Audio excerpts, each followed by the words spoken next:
Hello guys, and welcome back to my video. So in this video we are going to be learning about Riverpod. This is a Riverpod masterclass and this is for absolute beginners. So Riverpod is a state management package. It's not only a state management package, it can also do other things like caching, but in this instance we are going to be learning about state management, right? So Riverpod is built using providers. So everything you do in Riverpod is going to revolve around providers. So we'll find that a provider is just an object that encapsulates a piece of state and allows us to listen to that state in case if there are changes, right? So the first provider that we are going to look at is the basic provider. But before we do that, let's first set up Riverpod. So the first thing that you need to do is you need to have the latest version of Flutter Riverpod. After that, you go into the pubspec.yaml file in your project, go into the dependencies and make sure that you paste it below. You make sure that you paste it in your dependencies and you make sure that Flutter pub get is working.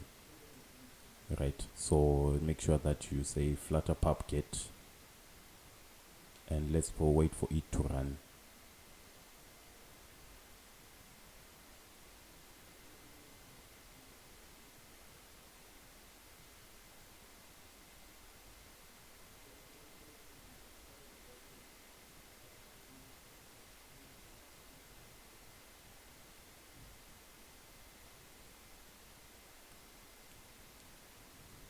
So just wait a little for Flutter pub get to finish getting the Riverpod package, right?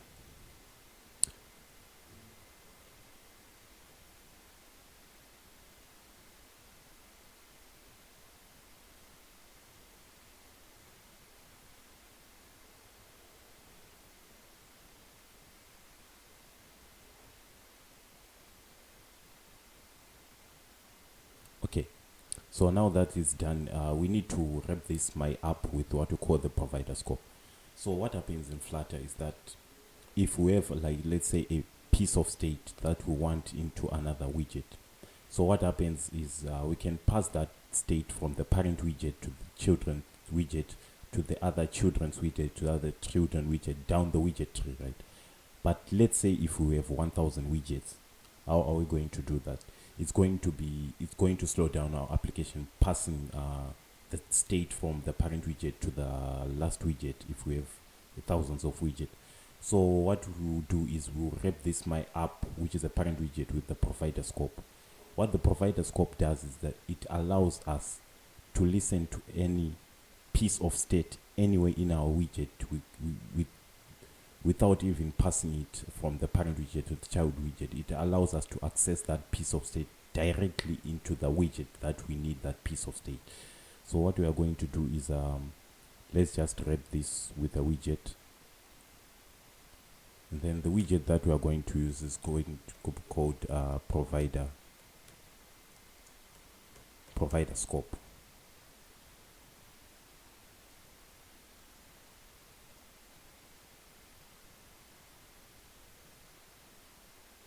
So what this provider scope is more of, like, it's a global variable for providers. It allows us to access any provider anyway in our widget, right? So let's just put the constant. Okay, let's remove this constant here. Okay, so now let's go into, I've created this home page. So what this home page is as a couple of buttons. We have the provider for the provider, basic provider, the state provider, the stream provider, the future provider, the change notifier provider, state notifier provider, right? Like that. So now what we are going to do is let's go into this button will lead us to the provider widget, right? So let's go into the provider widget and then let's create a basic provider, right? So to create a basic provider, the first thing is to declare final, and then let's say we say my provider. is equal to provider. Let's import Flutter Riverpod.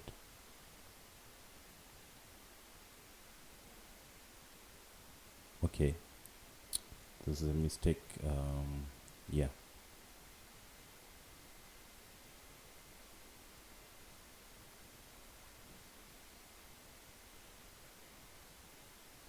So what we need to do is we need to create a provider. I'm going to create to create a provider. We first need to use the final keyword and then say provider is equals to provider. In this case, we need a provider of type string. And then this provider is going to just return my name.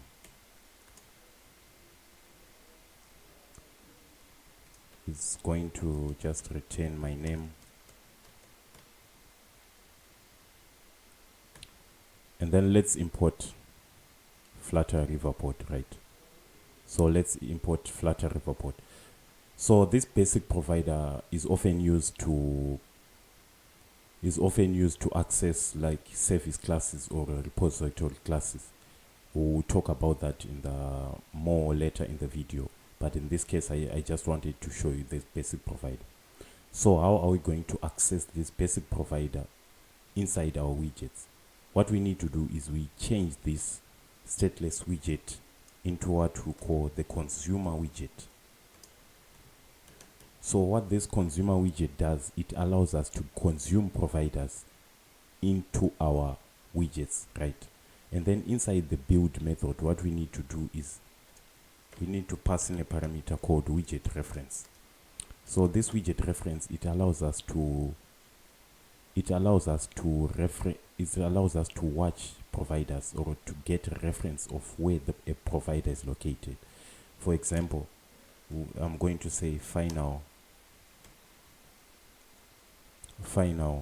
my name is equals to ref.watch.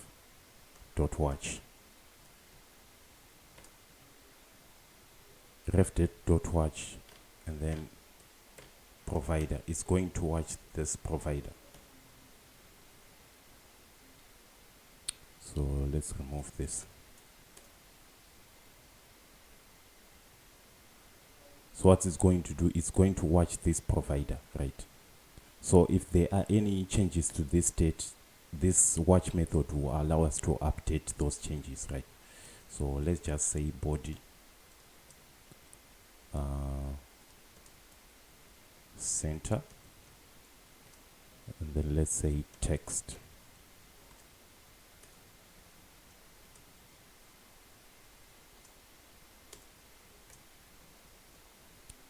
So inside this text, what we are just going to do is so what we can do is body my name dot, what we can just do, we can just center text, and then we're just going to give it my name dot toString. We're just converting that to a string.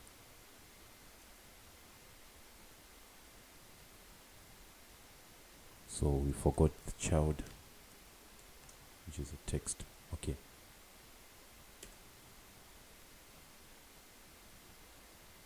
Now like this, it's now okay. So let's just give it an up bar. Okay. So let's just reload our application.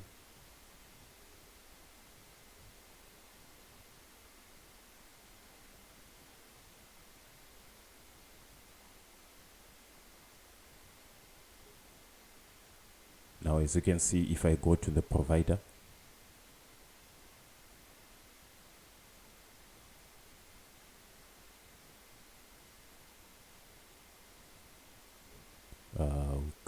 I think we have an error. let's restart the debugging process.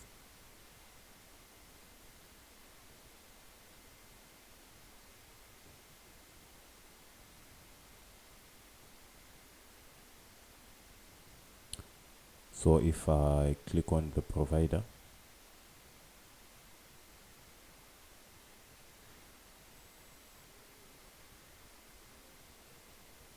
as you can see, now my name is now displayed, shown as Temple. So this is the basic provider.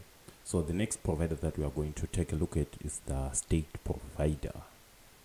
So now the second provider that we are going to be looking at is the state provider. So unlike the basic provider, the state provider is a provider that gives us a way to modify its state. So as you can see from the documentation, it says that the state provider exists primarily to allow the modification of simple variables by the user interface. Okay, so they've given us example. For example, let's just do an example on how we can modify the state using an user interface. So what I'm going to do is I'm just going to create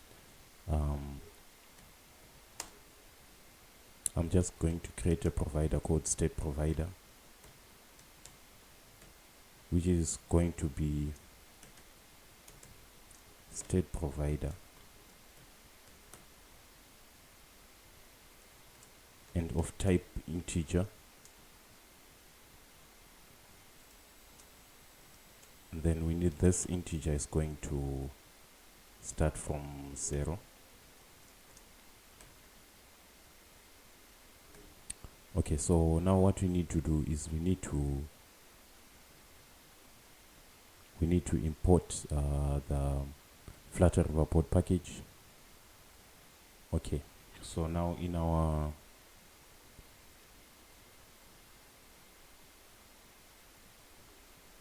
let's create the user interface. So we need to create a floating action button.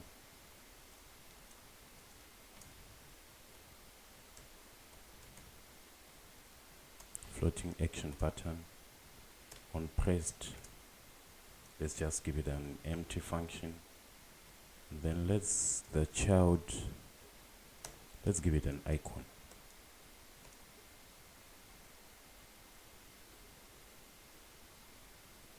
And then let's say icons.add.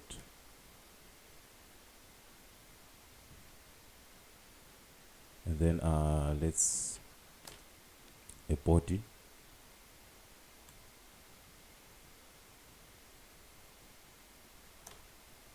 And then let's give it a center. Child. The child is going to be text. And then let's leave it like this for the moment. Let's leave it empty like this. And then what we are going to do is let's change this stateless widget like we did in the previous example. We are going to use a consumer widget, which allows us to consume Riverpod providers. And then we have the widget reference that is going to allow us to access a provider, right? So we are just going to say final counter is equals to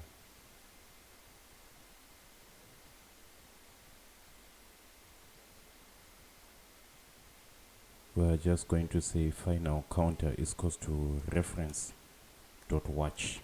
So we want to watch if there are any changes to the state provider. State provider.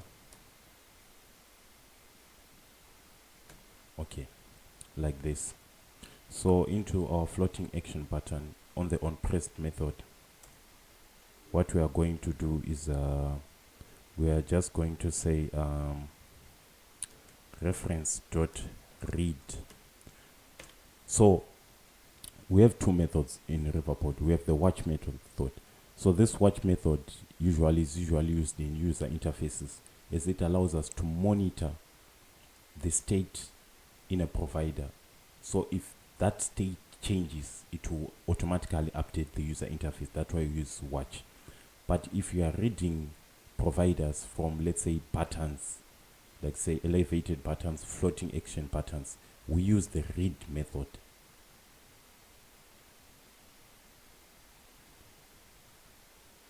And then we say state provider dot notifier, and then dot state plus plus. So this notifier will, this not dot notifier will just check, will just be will allow the floating action pattern, will just allow the notification, the floating action pattern to be notified if there is any state change. And then in that state, we want to increment in that state. As you can see in our initial, in our initial state provider, we have in our initial state provider, it starts from 0. Our integer starts from 0. So in this case, if we use this state plus plus, we will be incrementing this state from 0, allowing it to change, let's say 1, 2, going on, right? And then in our center widget, where we want to display the changes in the state, we'll just say counter dot toString, something like this. And then style text, style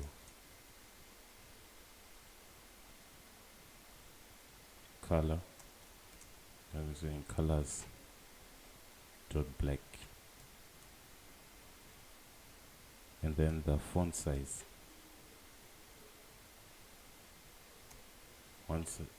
font size is equals to 25, right? So now that we are, we have an error, I don't know why. Okay, now that we are done, let's reload our application and let's see.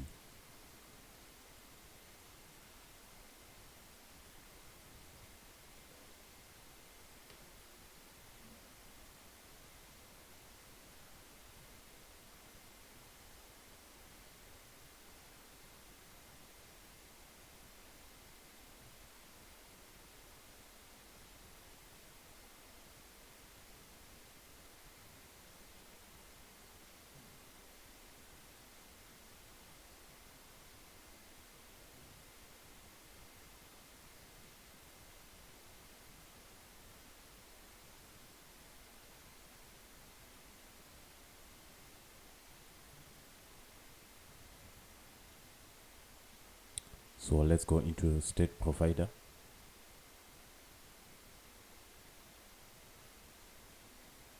Then let's try to increment the state. As you can see, our state is increasing, right? So let's just go into our scaffold and let's just put an up bar.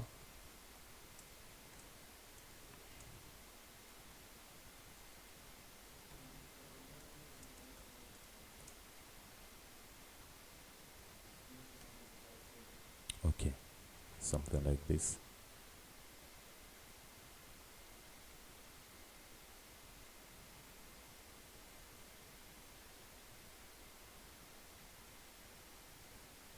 Okay, it's supposed to be capital letter B. Let's reload the application.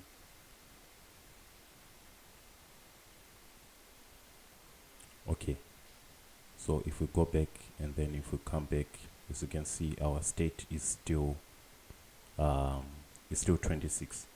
But if we go onto our initial provider and then we use what we call auto dispose,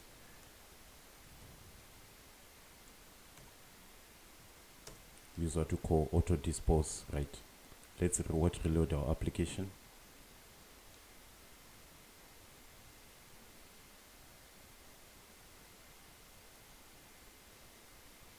Okay, let's just restart debugging.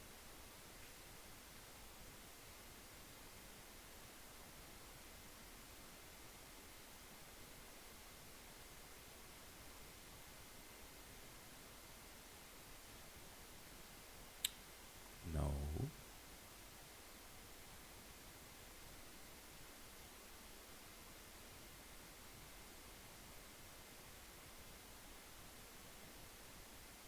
okay, let's go state provider.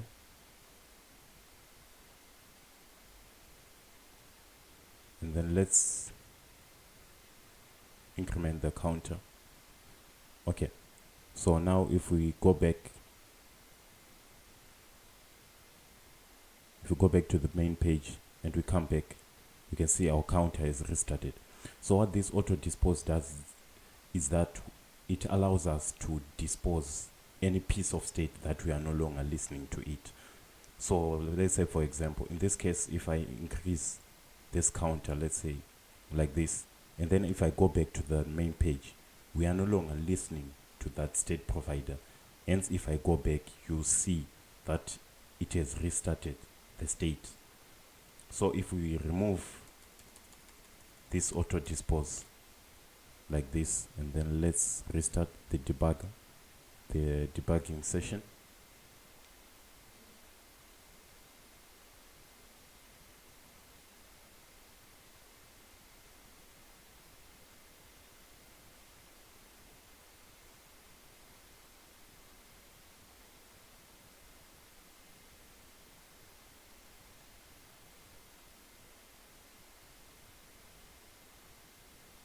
And then if I go to the state provider,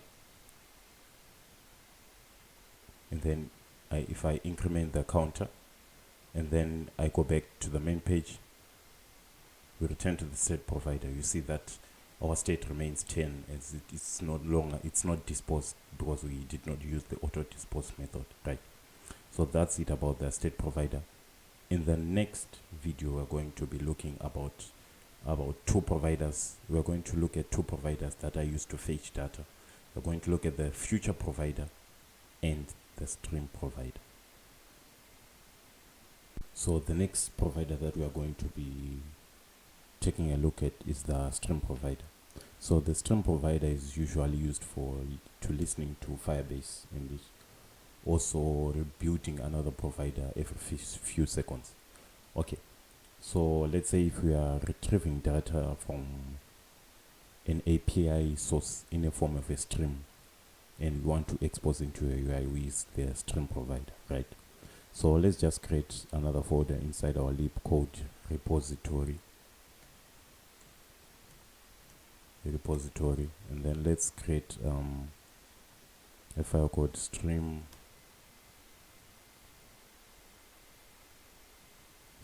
repository provider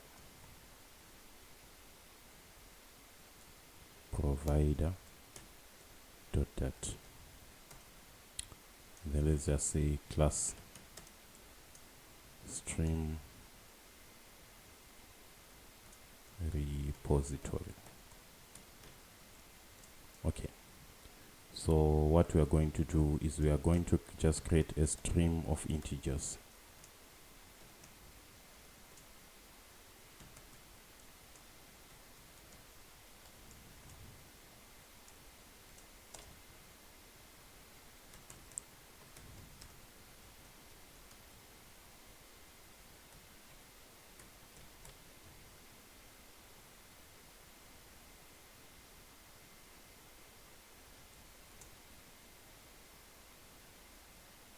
Or this must be a capital letter S.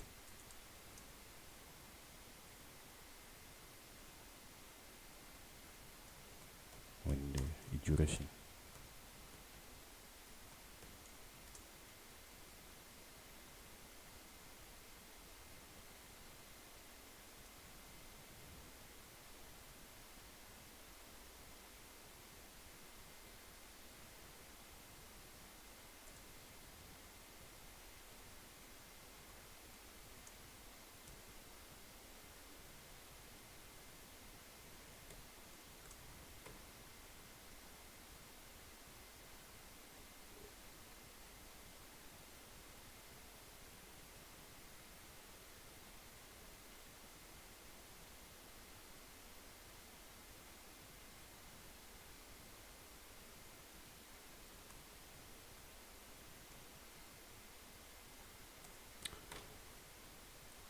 So what this function is going to do is just going to generate a stream of numbers every second from 1 up to 30.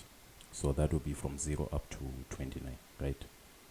So what we need to do then is we are going to access this in our user interface. What we are going to do is we are just going to say stream repository provider is equal to provider of type stream repository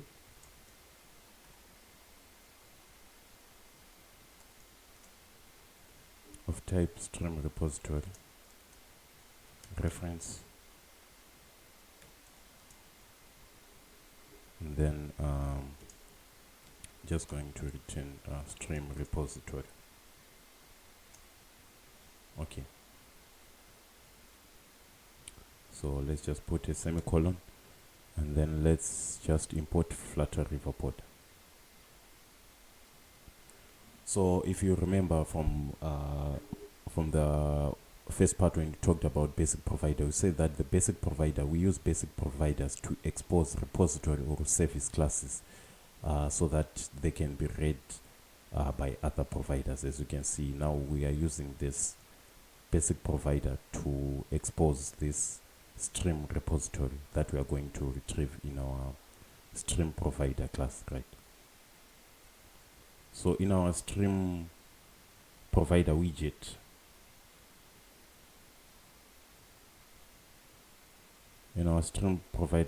what we are just going to do is going to say final stream value provider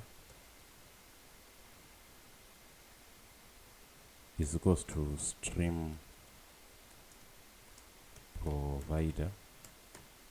Let's import this from Riverpod.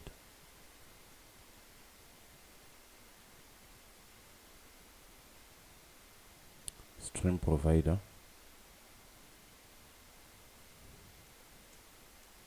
then we're going to check in a reference as a parameter.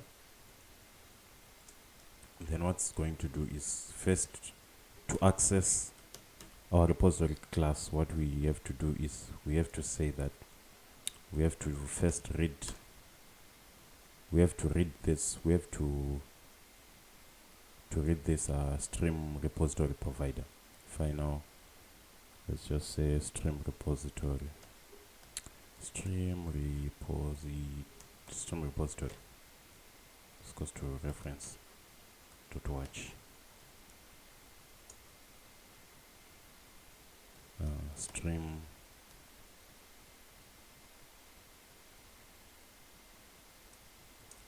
repository stream repository provider.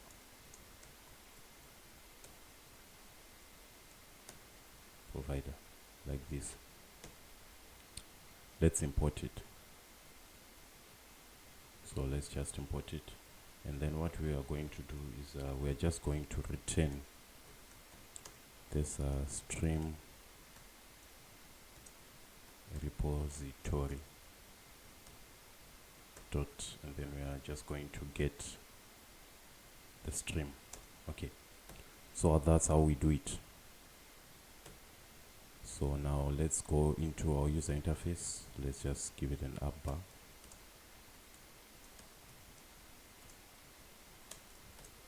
Remember, I said that if we want to consume providers inside our user interface, we have to use what we call the consumer widget.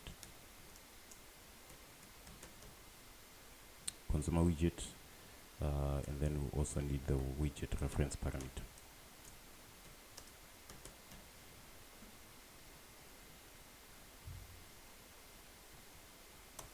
And then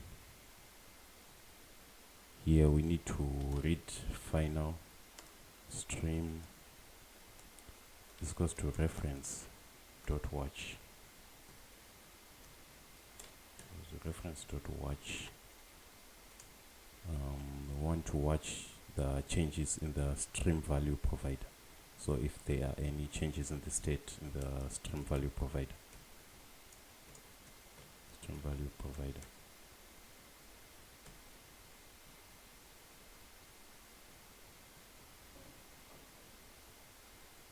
And then we need a body. So inside this body, what we are just going to do is we're just going stream dot.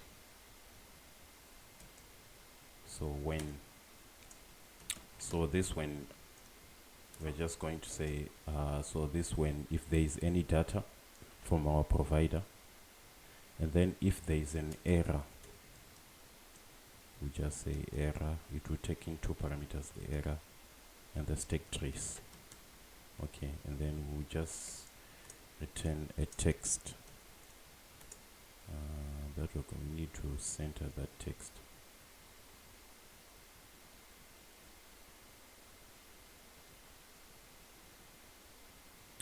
Let's wrap it with okay, we just show a text with error, a text with error to string.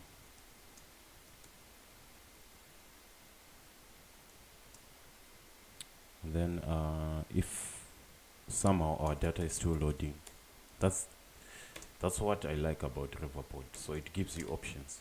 Let's say if our data is still loading, we'll just show a circular progress bar, a circular progress indicator.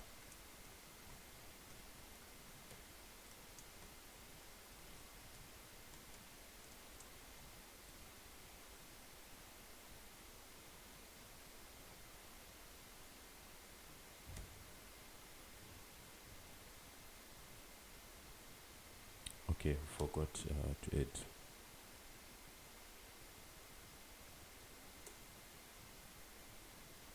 Okay, let's give it a constant.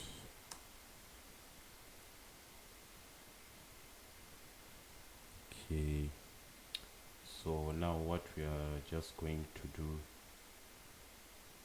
here, we are going to return a center widget.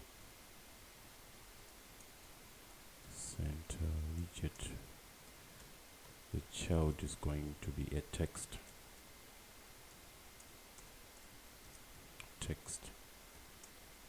Then in the text we're just going to display the data or toString. Let's compare toString. Okay, so this data is the streams that are generated in our stream repository here. Then let's also give it a style. Let's style it. Text style colors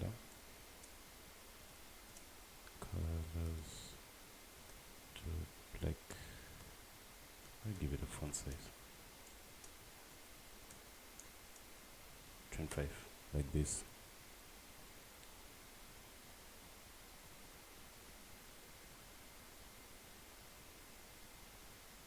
Okay,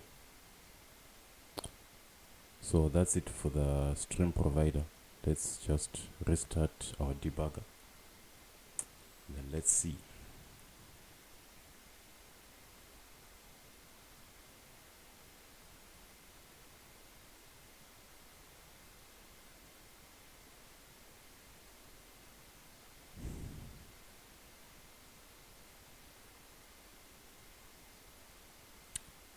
Let's go into the stream provider. As you can see, streams are being generated, and then let's wait for it to finish.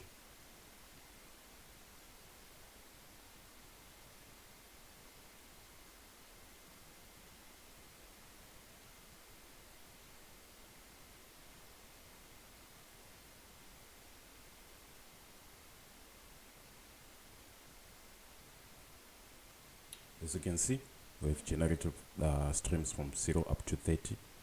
So if I go back also, then if I come back, you see that we still have 29. But what if we use the auto dispose method?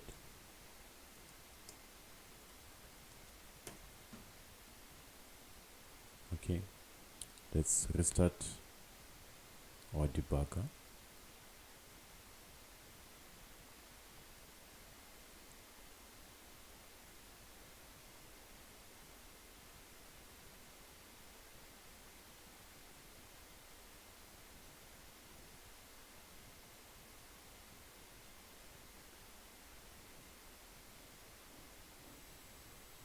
Then let's go to the stream provider.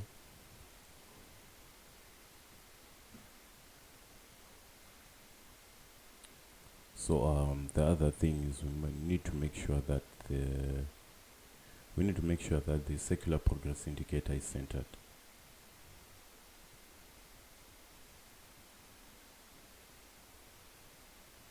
Let's wrap it with the center widget, and also the text. The error text. Let's also wrap it with the center widget.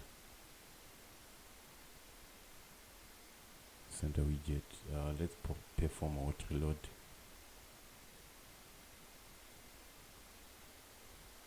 Okay, let's go back. Then let's go back to the stream provider widget again. As you can see, it restarts. As you can see, it was loading also. As you can see, this time when we went back, you saw that the stream provider state had been reset to 0 because we use auto dispose. Remember, I said that the auto dispose method, we use it when we want to dispose the state that we are no longer listening to it. For example, if we go back to another page and then come back, that state will be reset. It will be disposed as that widget, that page will no longer be listening to that state. Okay, so the next provider that we are going to be looking at is the future provider, which is also used when retrieving data from API calls. Guys, and welcome back to my video. In this video, we are going to talk about the future provider.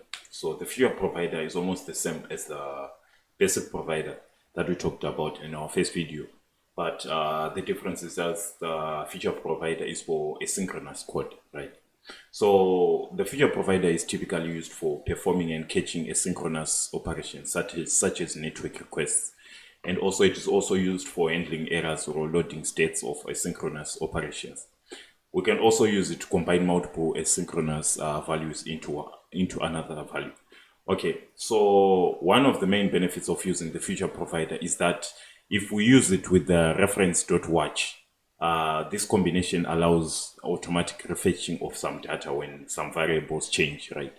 Ensuring that our data is always up to date.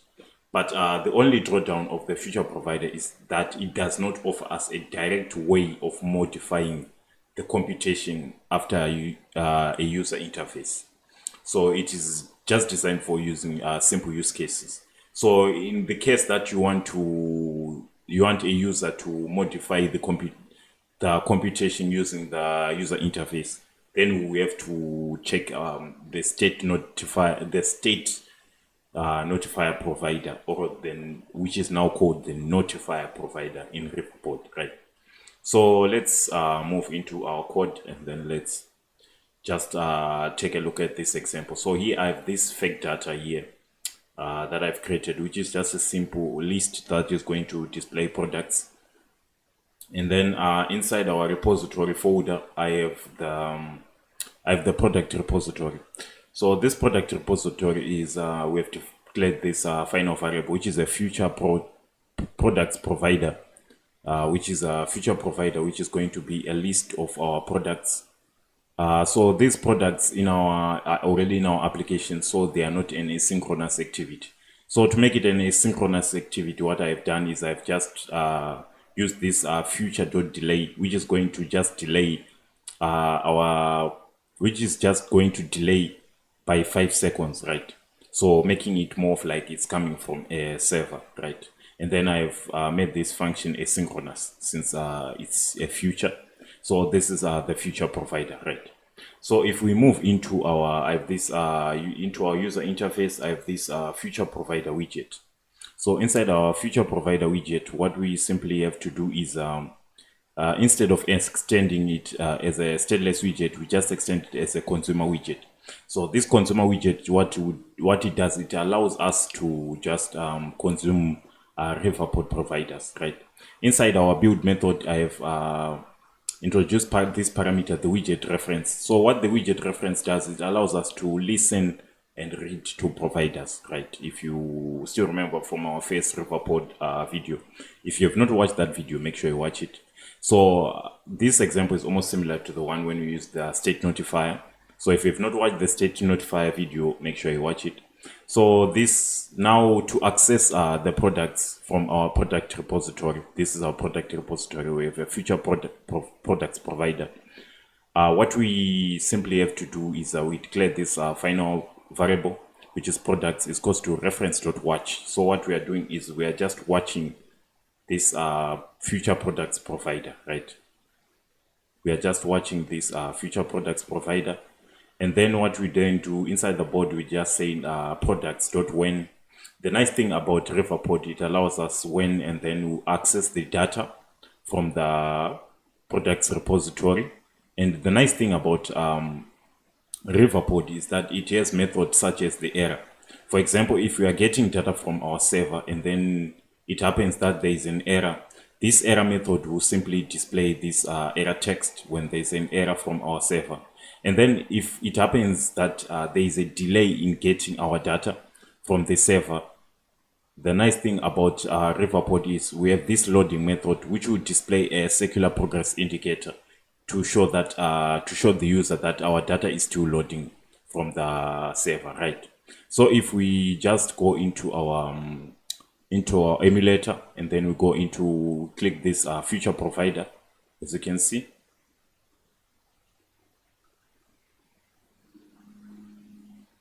there's a delay. You can see that it's still loading for 5 seconds, and then you can see that now it displays the products in our user interface, as you can see.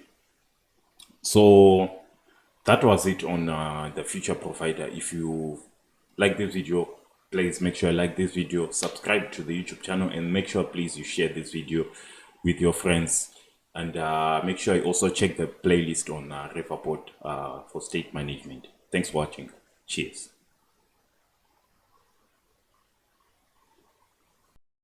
Hello guys, and welcome back to my video. So in this video, we'll talk about state notifier.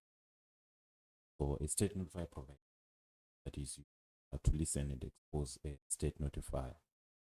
It's also Riverpod's recommended solution for managing state which may change in reaction to a user interface. So what is the state notifier provider basically used for? It's used for exposing an immutable state which can change over time after reacting to custom events. It's also used centralizing the logic for modifying some state. For example, let's say business logic in a single place, right? So let's take a look at this diagram. So in this diagram, we have the views, or in Flutter what we call widgets.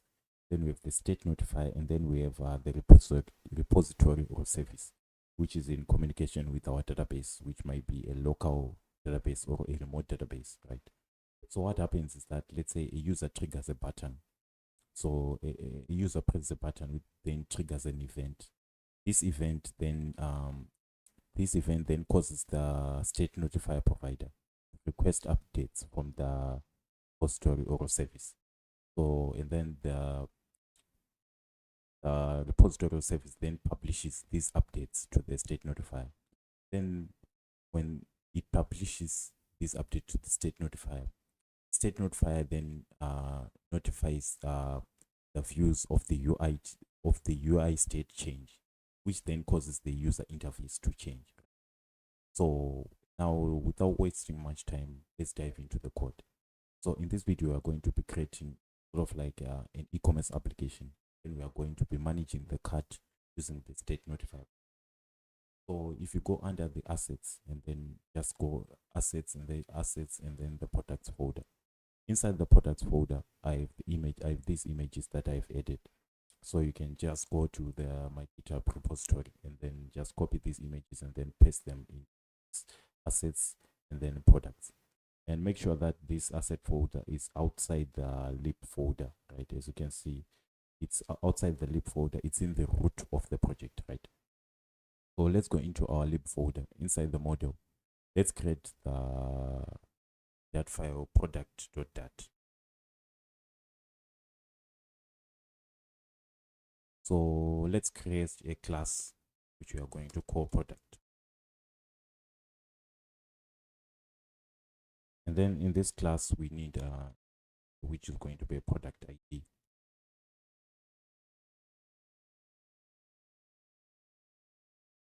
We also need a name.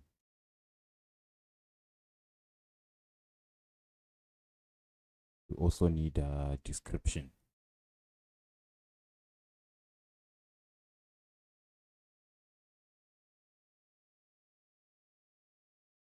And we also need a double. I'm going to call new price, then double code price. And we also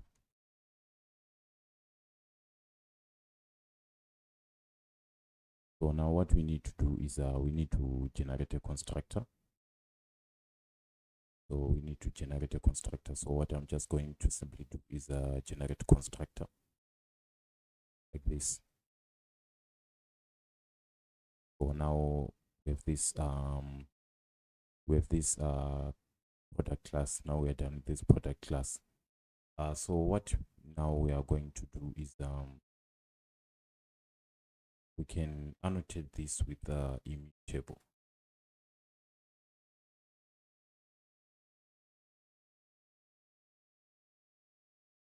You can just leave it, and then we want to create another folder inside the lib. I'm just going to call that data. And then this data folder, what we are going to create, let's create another file called fake data. .dat. So here we need to create an array.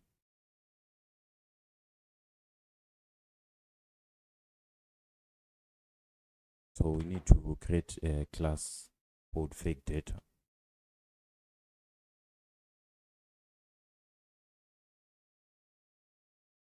And then we need to create an array static by now.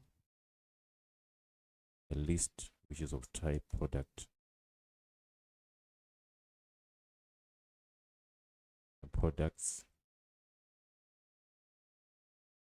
equals to empty array like this. So let's import the product.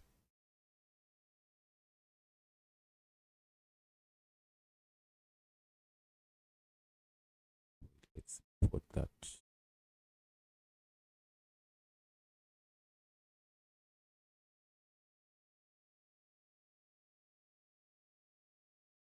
So my PC is kind of slow. Must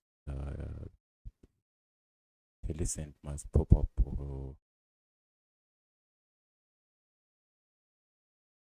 Yeah. So let's import that. Okay.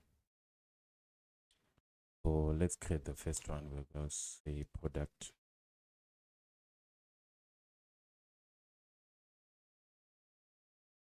Then the product ID goes to 1. And then we need a name. So the name is going to be, let's check into our assets folder. Let's say iPhone 14 Max. 14 Max. And then we also need a description.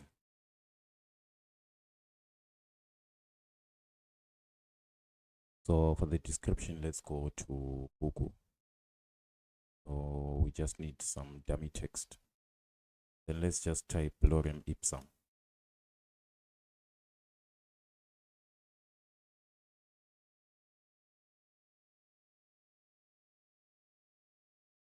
So let's type lorem ipsum. Then let's go to this first website.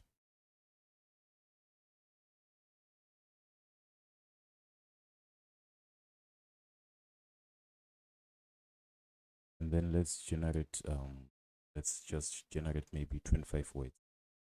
Then let's generate lorem ipsum. Then let's copy this, go back and paste it in, for the description. Okay, we kind of have an error name, I don't know. Okay, oh, made a mistake. Okay, right. So now that we're done with the description, let's move onto the price. So new price, let's say it's going to be 1,200. Then the old price, let's say it was 1,500. Then image also need. So image is going to be assets slash products slash 514 max dot pj. Okay, so now that we've got this, let's just copy this and let's paste it below. So let's paste it below. So let's change a few things. Here what I'm going to do is the name. In fact, we must change the product ID, also the name. So the name we are going to say MacBook Pro 16.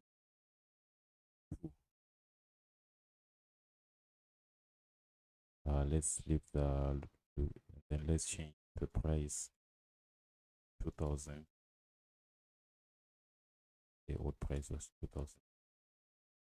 Then also let's change the image from iPhone 14 Max to Apple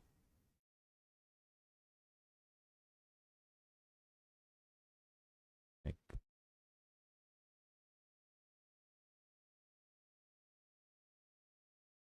M2.p.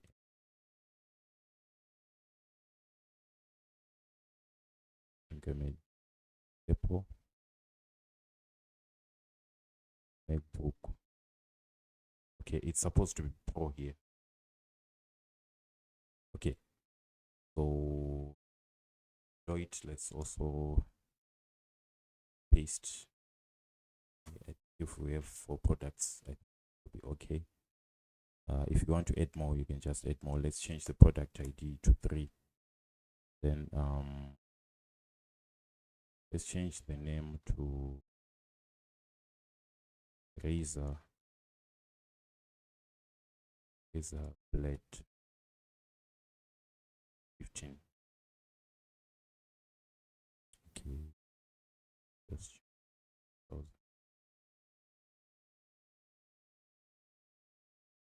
1,300.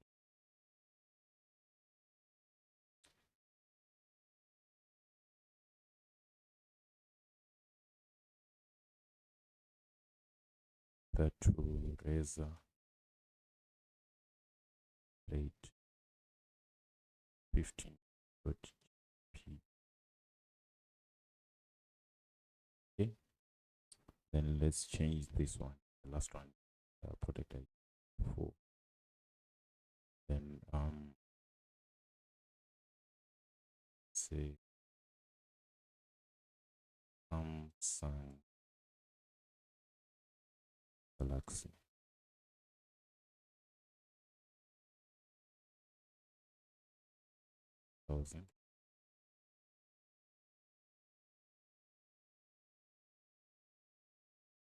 Also, let's change the image. Samsung Galaxy 23. Good.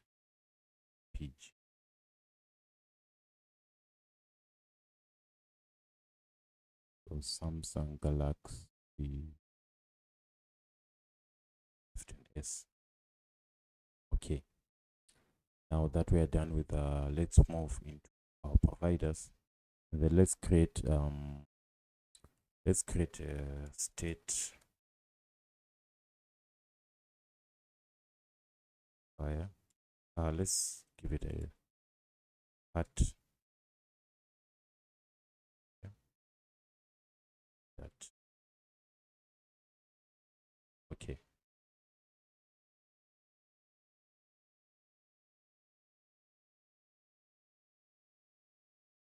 So here we need to create a class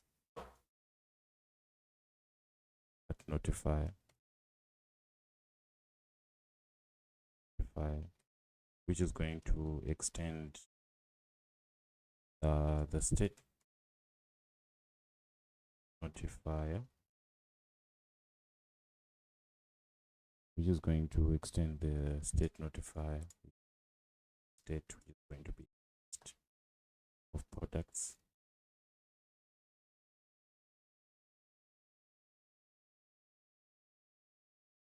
Going to be a list of products. So here let's import Flutter Riverpod.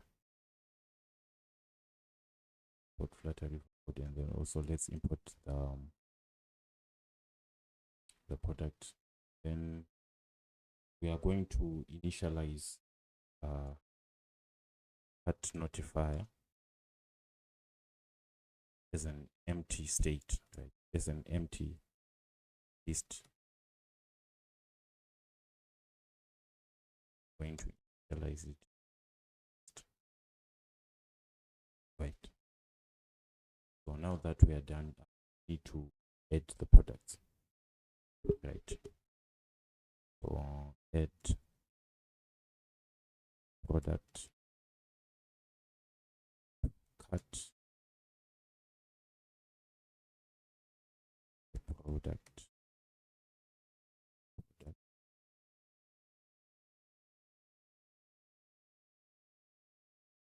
Go to state, which is equal to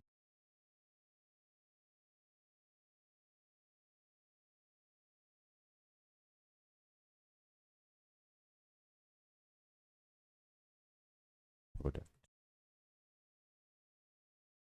Okay. So what are we doing here? So if we go to the documentation for the state notifier provider, you remember we talked about the state being immutable. So if the state is immutable, what we have to do is we are not allowed to do state.add. As you can see here, we have the state, but we are not allowed to do the state.add since our state is immutable, right? So what we should do is we create a list of products which contains the previous products, right? So as you can see, we create this state of products which contains previous products, and then on those previous products we then add a new product. Okay, so as you can see here, according to the documentation here, as you can see, instead we create a list of products which contain previous products, and then we use that spread operator. Okay. So we then, on top of that, we then add a product onto previous products. Right? So that's how we add, if there are existing products in the cart, we now add a new product to that cart, right? So let's also do create a method for also removing the products.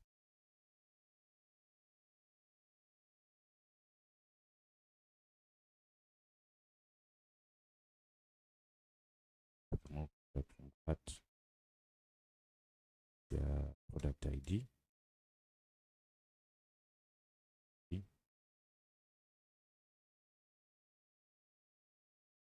State, I'll explain later.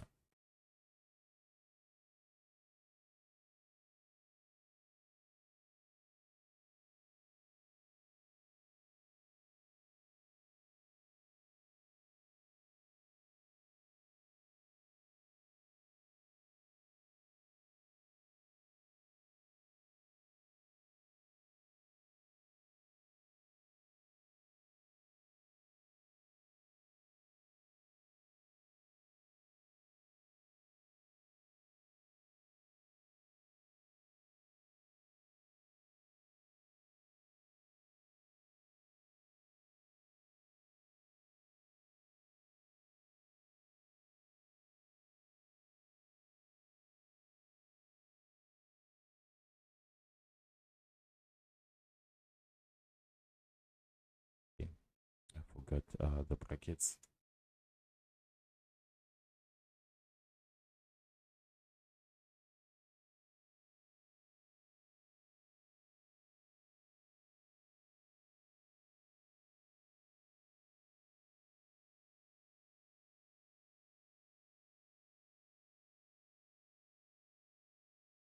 So for removing the product, if you also go back to the documentation here, you can see that since our state is immutable, so we are making a new list.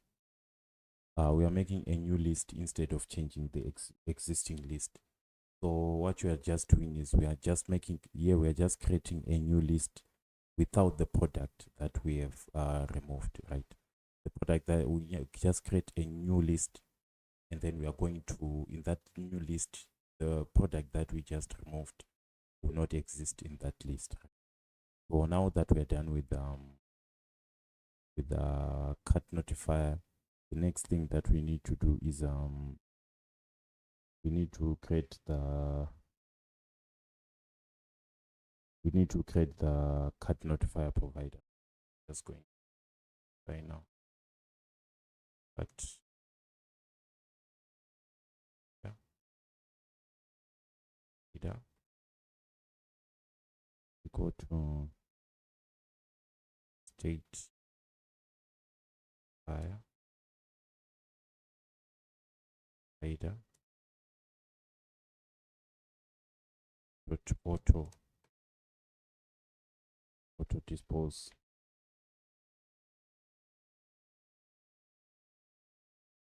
cut fire list product.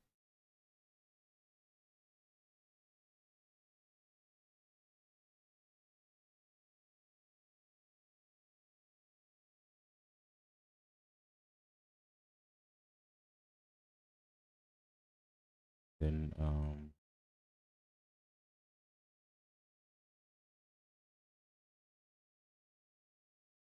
taking a reference and the cut notifier class.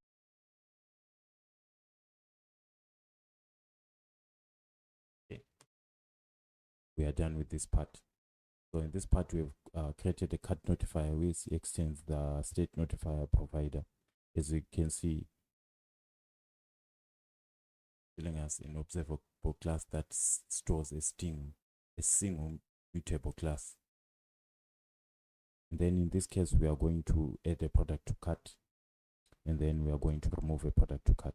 And then the next thing that we need to do is we need to create a user interface. So what we need to do is let's just create a interface.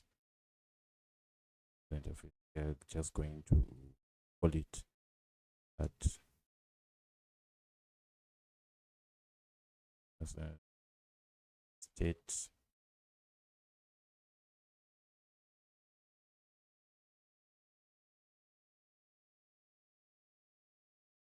that.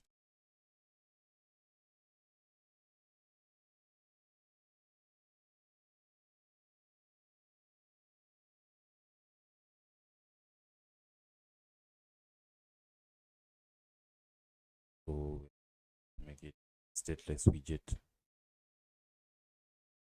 Stateless widget. Just going to it.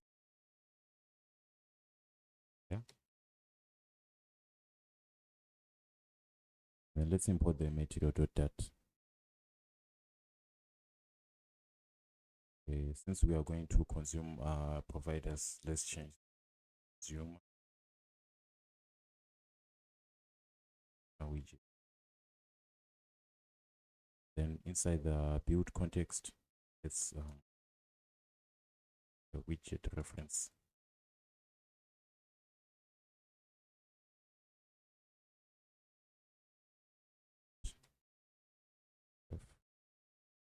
Reference. Then let's import the Flutter Riverpod package. We've imported the Flutter Riverpod package. So what we are going to do is we are just going to say final cut goes to reference watch. So we are just going to watch the cut. We're just going to watch this provider here. We're just going to watch the cut notifier provider.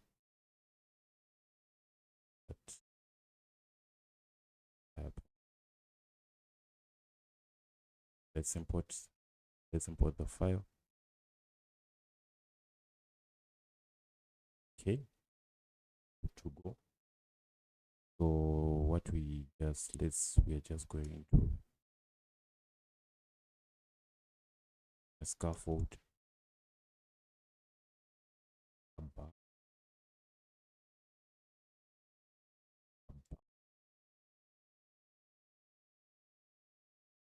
then we need a body.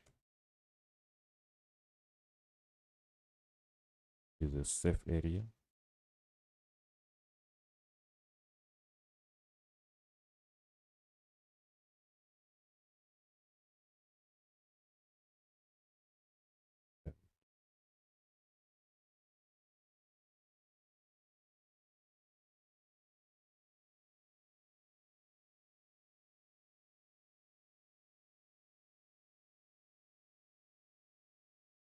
Let's go.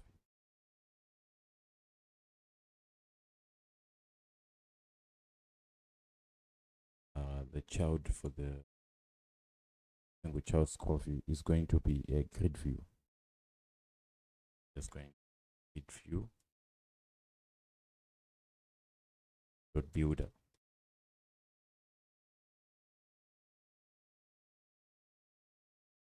Then we need a grid delegate constant. Going to be a constant.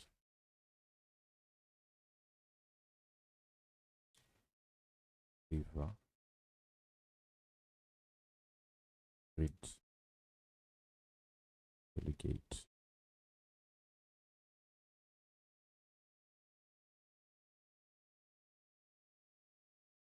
With fixed cross axis count. So the cross axis count is going to be 2.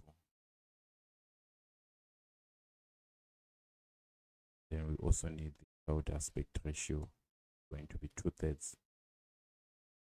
Then we also need the main axis spacing, which is going to be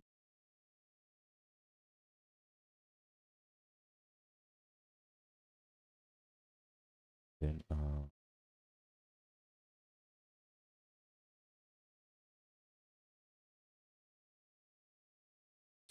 so after this we are going to have a shrink rep.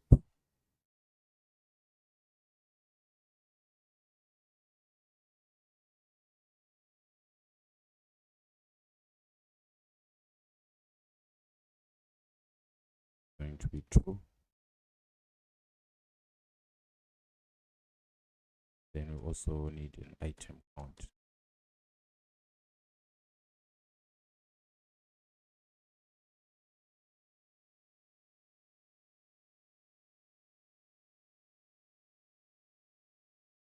When we need an item count, we are going to fake data. If you remember, created that fake data. So let's import it.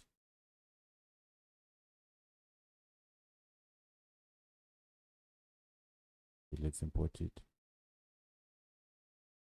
We're going to fake data dot products dot length. Then we also need an item.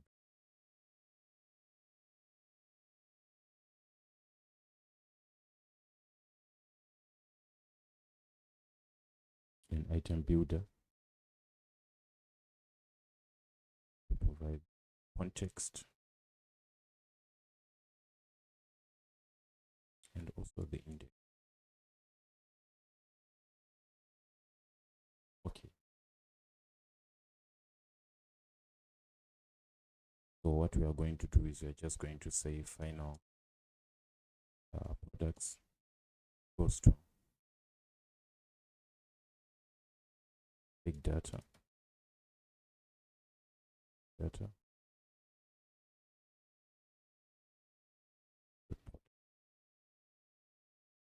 Then we're just okay. So now what we are going to do is we are just going to return padding.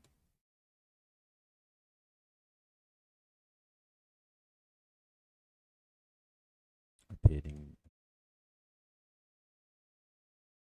page sets.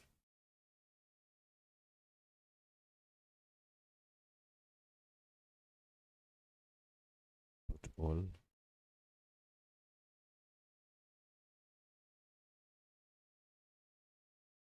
just going.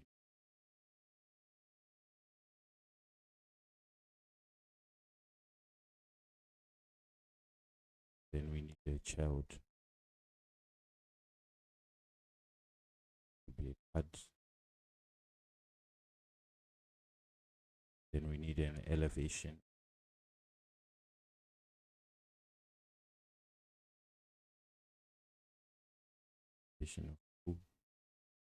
Then we need child card. Then we need stack widget.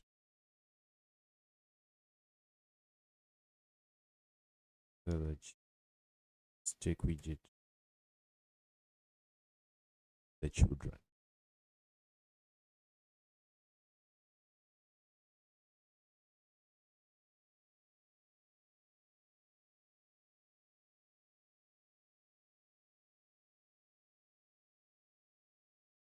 So we need a container.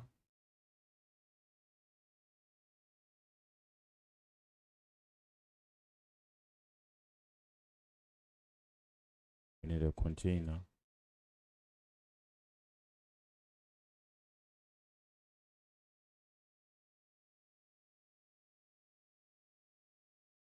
We need a container with a height 180.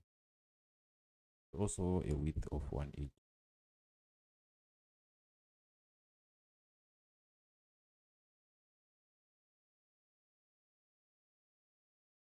Then we need to decorate it. Decoration.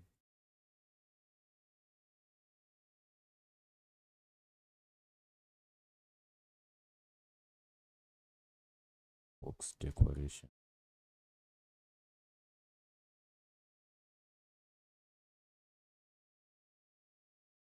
Then the colors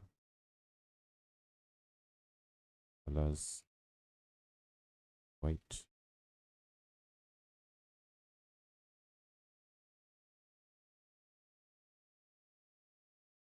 This thing is a border radius.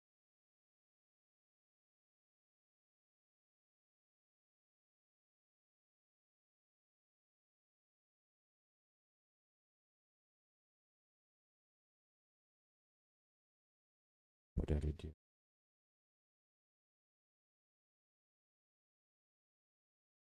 Which is going to be border radius but secular.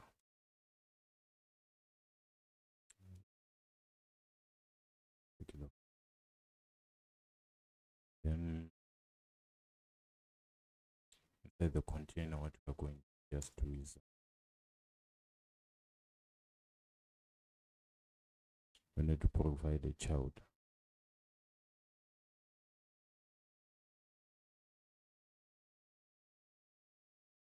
Child is going to be a column.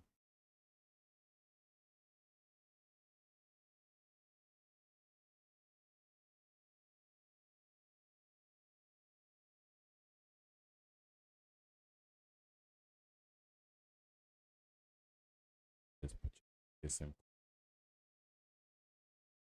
Going to be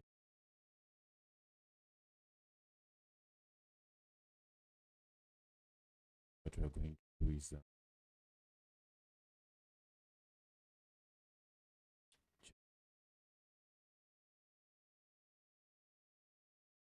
okay, I made a mistake.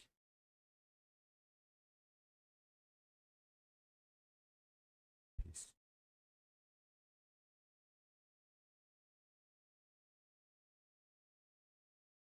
Then like this, we need to get a flexible widget.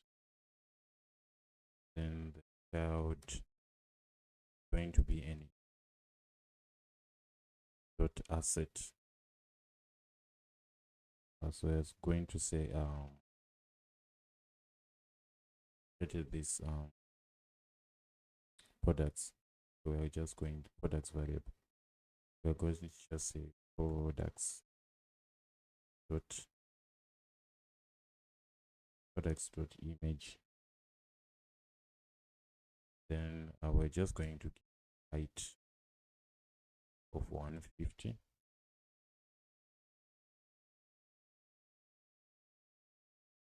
Then the next thing that we are going to do is we need to just create a text below that.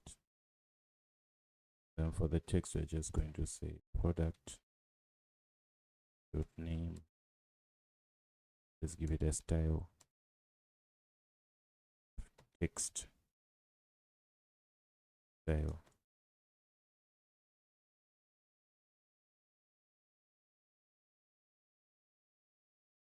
Size 20.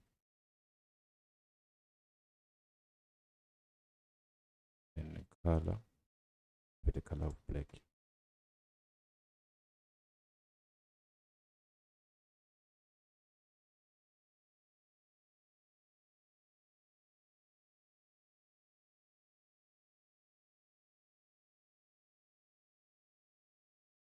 So here is supposed to be products. So let's do the same for the so let's create below, let's create a row. Then children. Then we are going to have a text inside this text.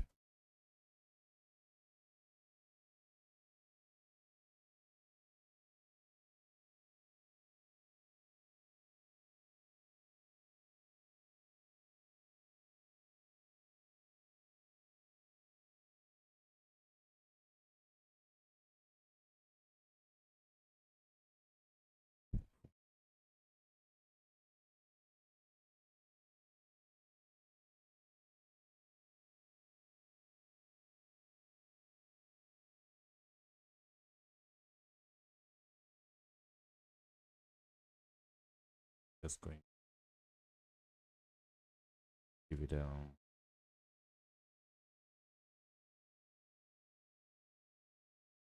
/.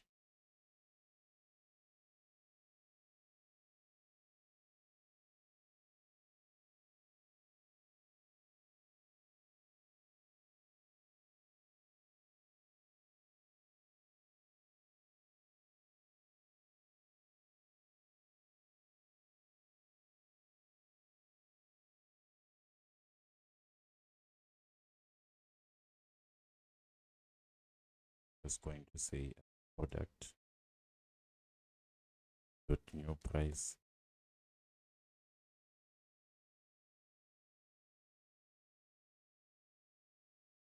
Let's give it a so it's supposed to be products.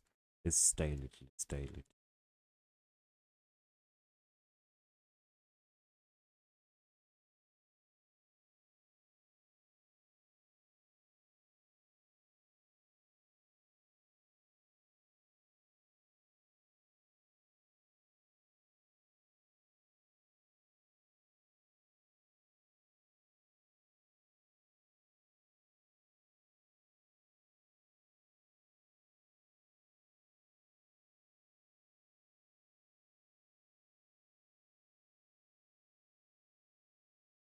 Then let's just copy it.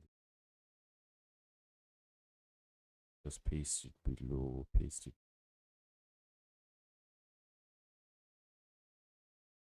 Just paste it. Then let's change this to odd price.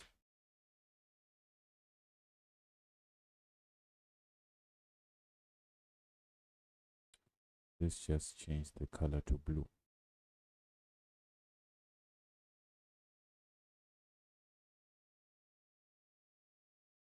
the constant.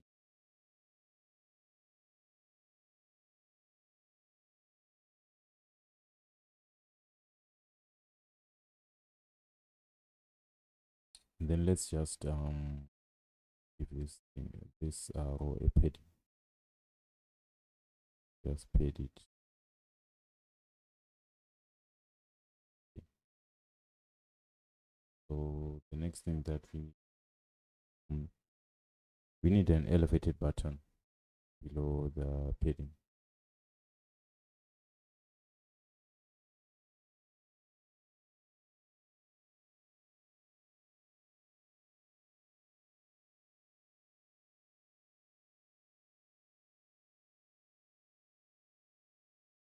Elevated.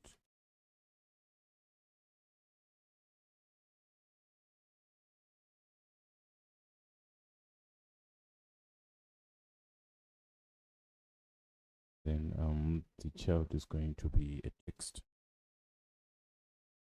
Add to cut.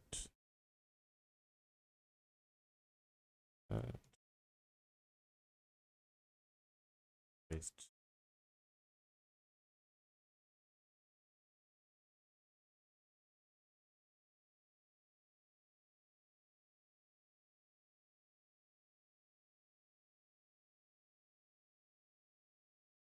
Then what we are going to do is we're just going to say, so if you remember, I said in when we are using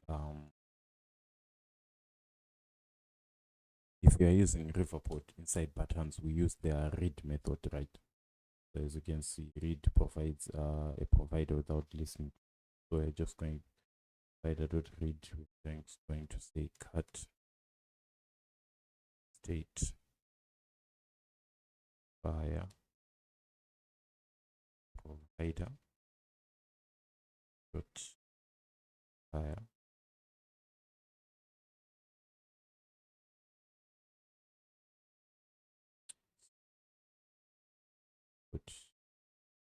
put that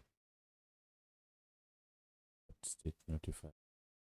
Click what name do we cut state cut notify. So let's just go and change it. It's supposed to be cut notify. So let's just cut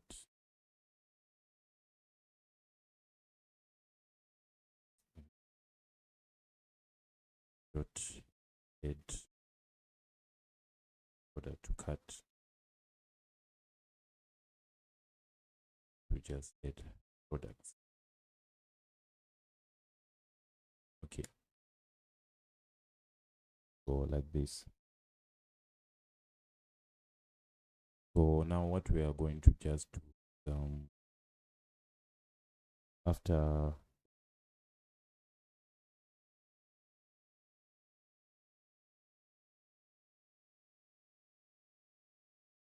so what we are just going to do is since this is we are inside the stack, what we are going to is going to create a position.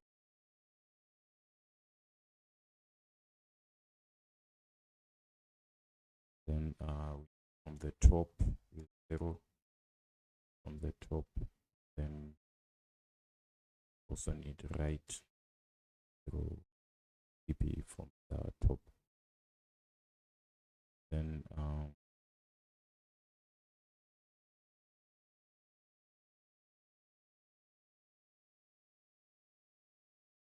the child is going to be a gesture detector.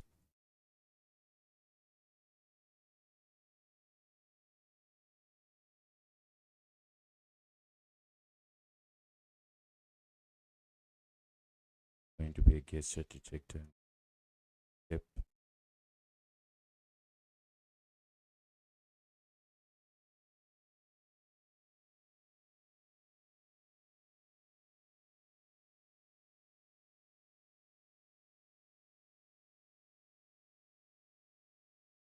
Then what we are just going to do is just going to say navigator push, then context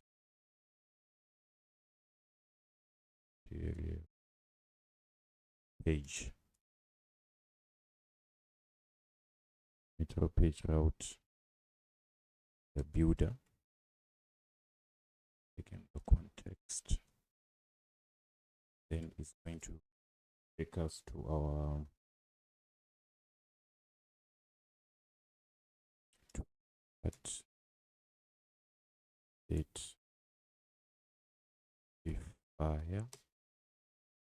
cut page. Okay, we have not created this yet. Soon. Now that we are done with this, let's just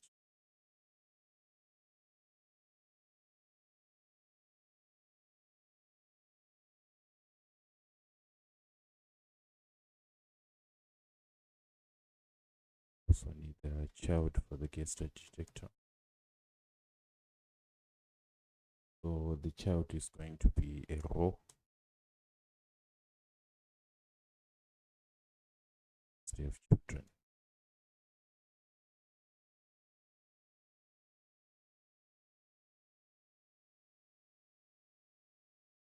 Icon is going to be icons, but shopping background found it. Then the color is going to be blue.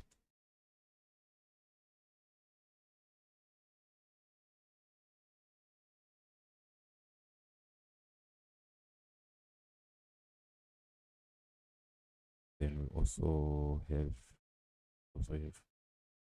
text is going to show the cut but length.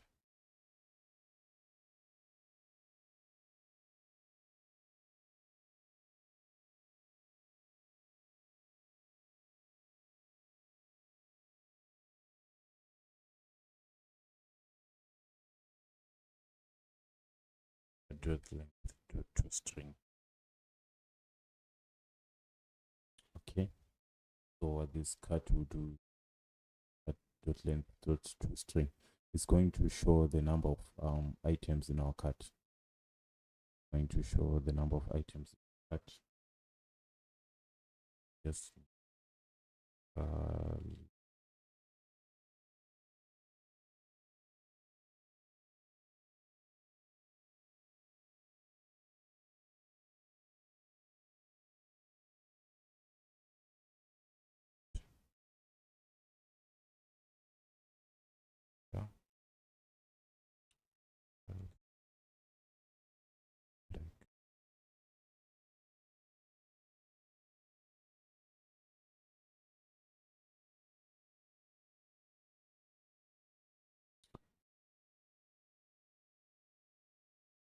so now that we are done with the state notifier widget, so let's move into our cut page.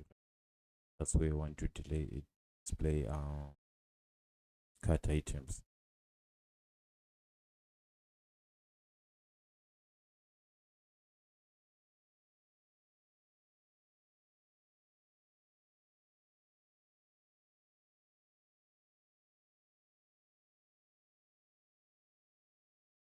So in our UI, let's just create a file,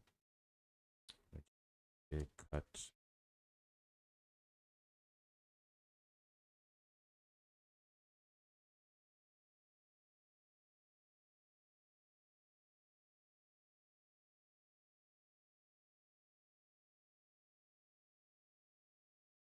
page that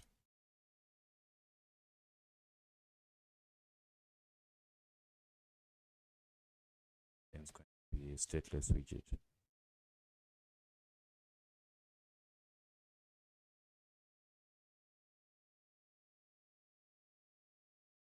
It by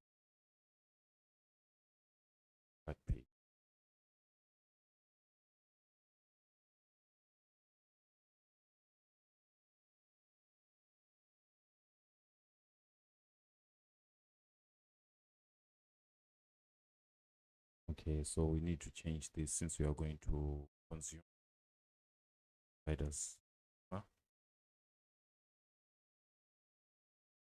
inside the that we need reference, which is going to locate providers like this. So let's import Flutter.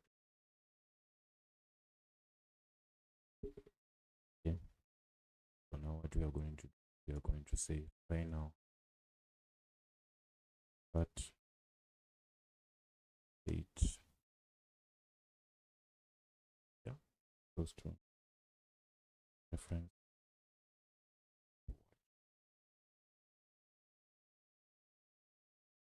But 8, but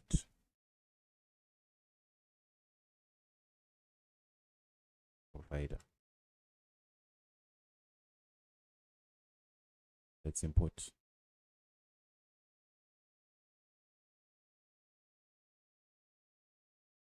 Okay. So we need to return a scaffold.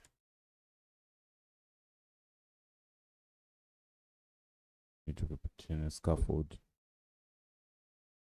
Abba.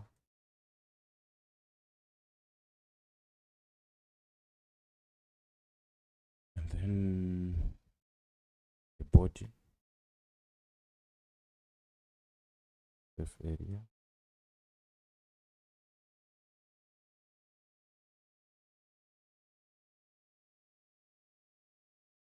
The single score view.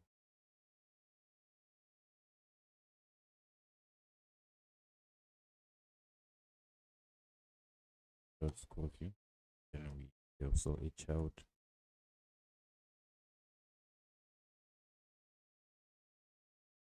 Which is going to be an expanded child, expanded widget. Then the child is going to be a column.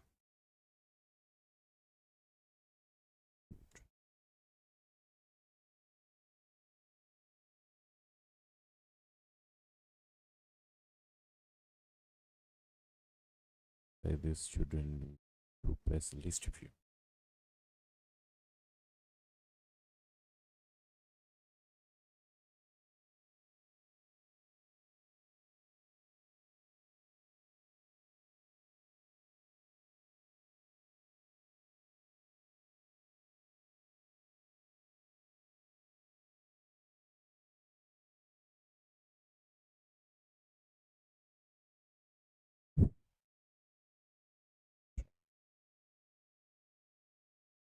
Then we need scroll direction.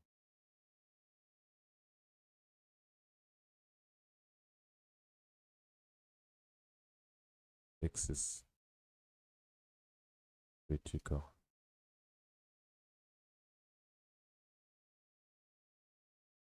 Also need an item count.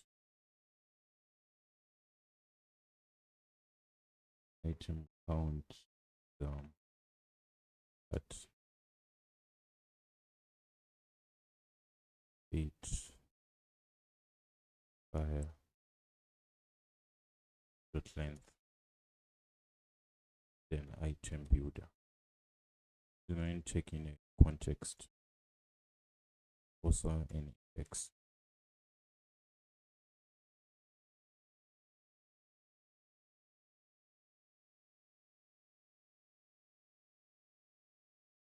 Then left physics.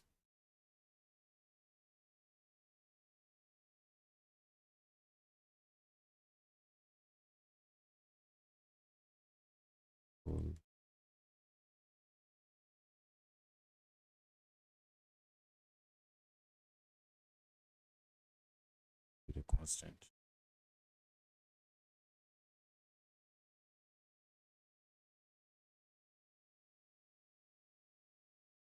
Then we're just going to say now that item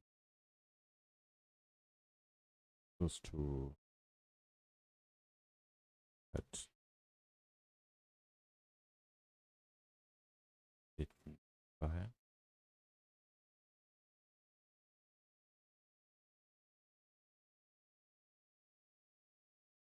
Provider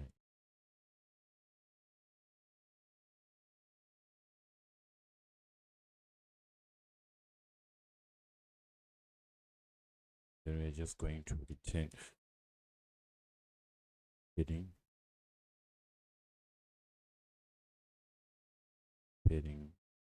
constant. Let's put all.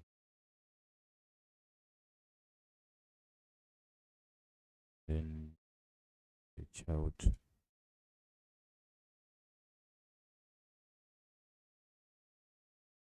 but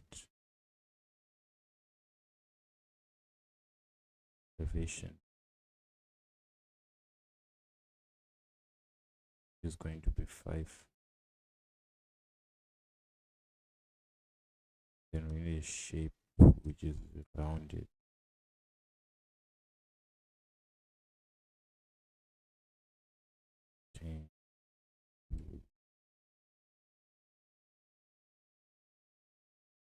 Order.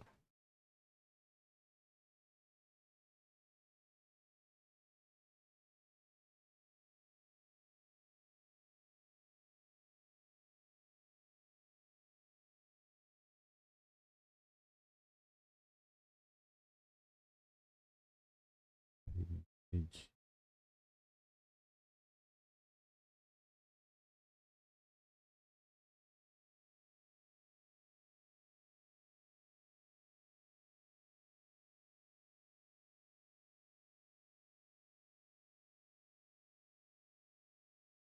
It's a rounded.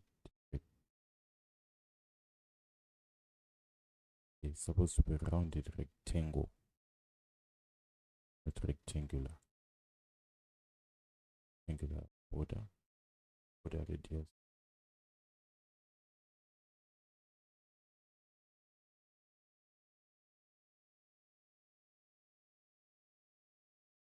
Yeah, radius. Not secular.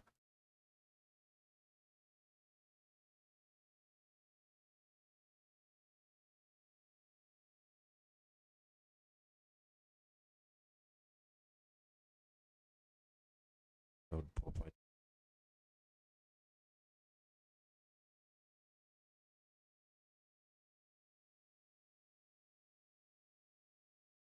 Be a quantity.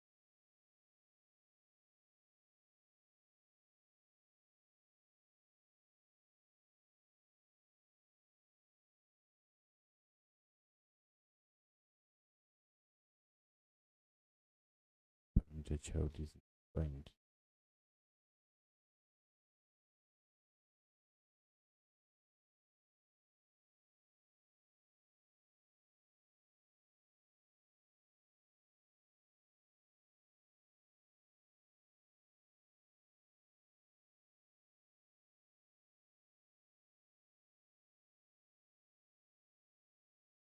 Yeah, okay.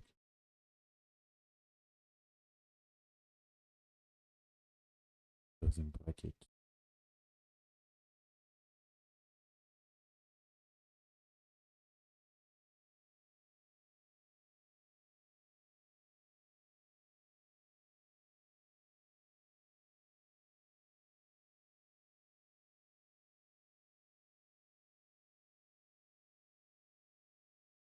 Height of 120.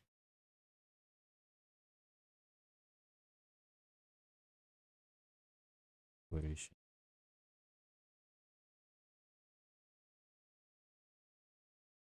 Duration. To say going to be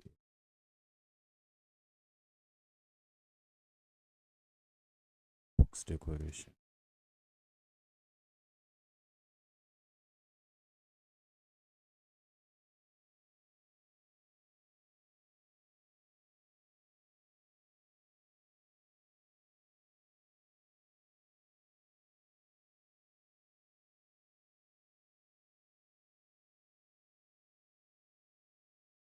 Then we have a border radius.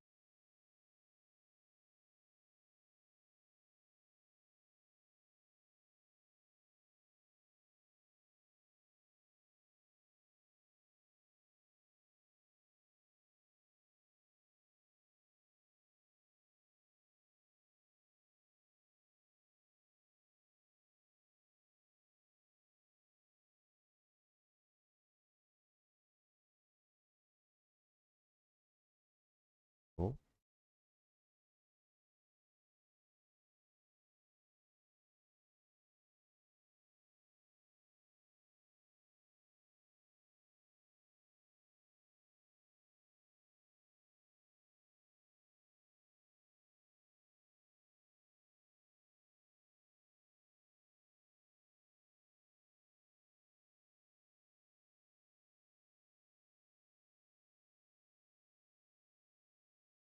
so inside this row, the asset that item dot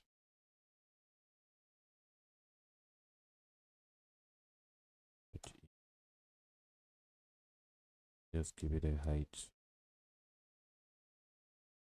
20, then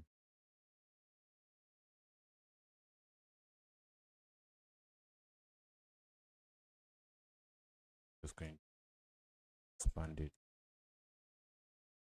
out, which is going to be a column.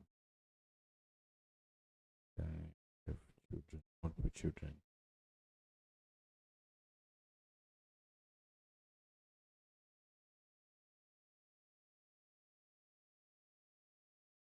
Column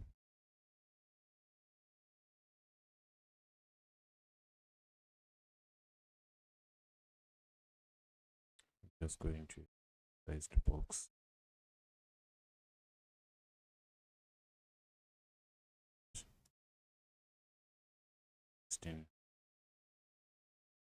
Then below that we are going to have text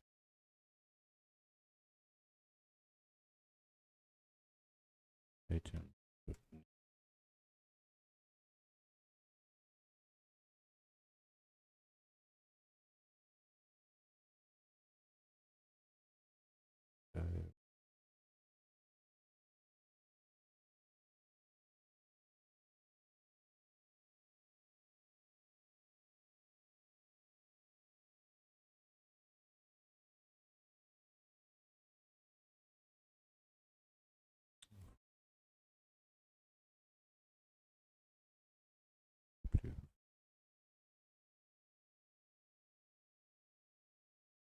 Then we also need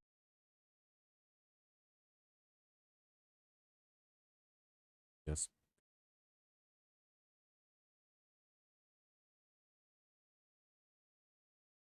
paste it below.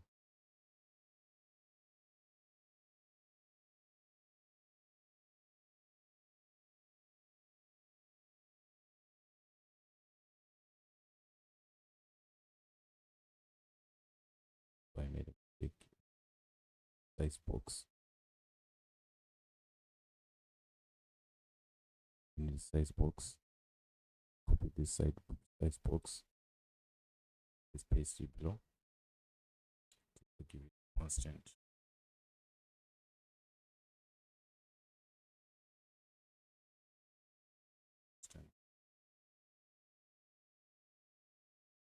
Constant. Now what we need, the row children.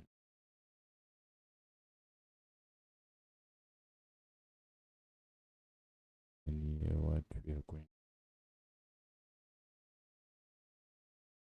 in access alignment.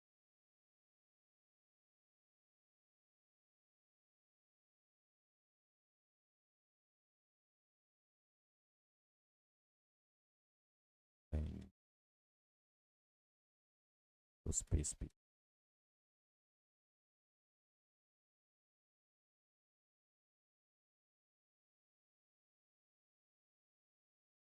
Space. So let's just copy this text. Paste it.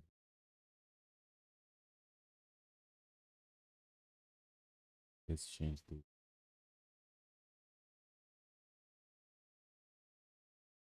then let's just delete the text style.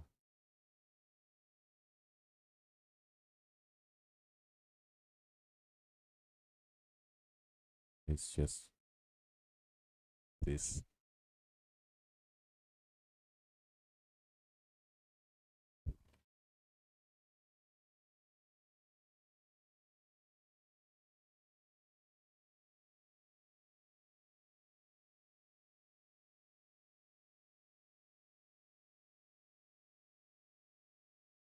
But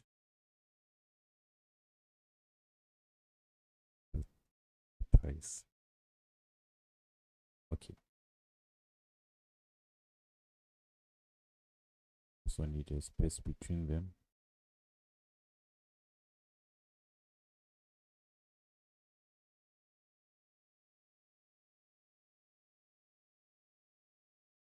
Let's also copy this. Let's paste it below.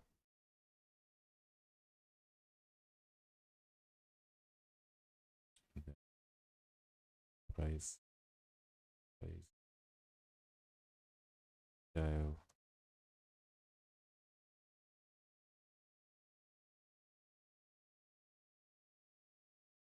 style,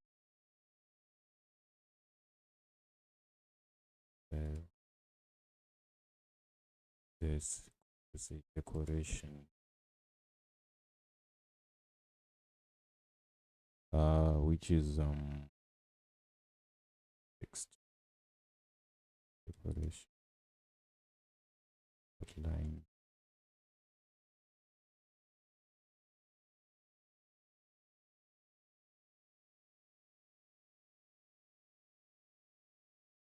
Constant.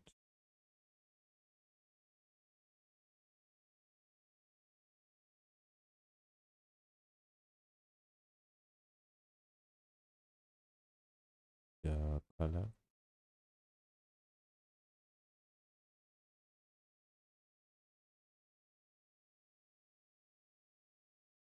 The blue.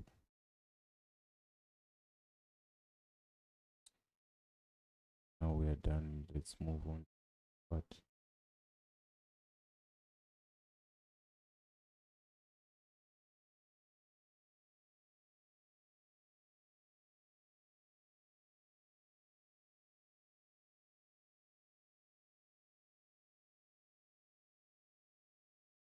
let's move on to the next part.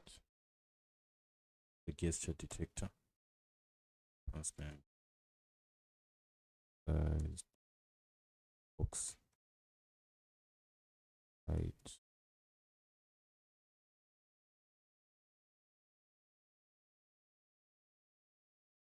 Height of 16. The gesture detector.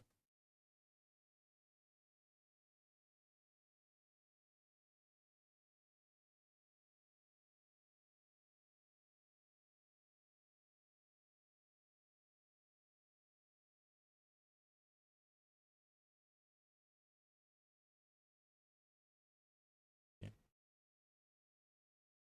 Validate.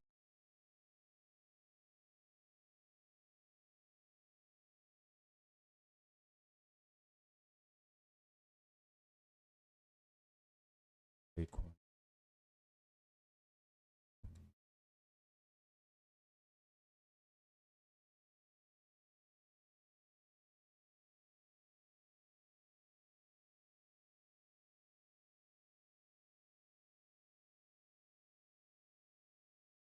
Inside our own tab, what we do is we say reference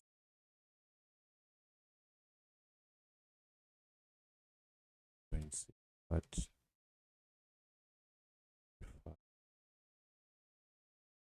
data product,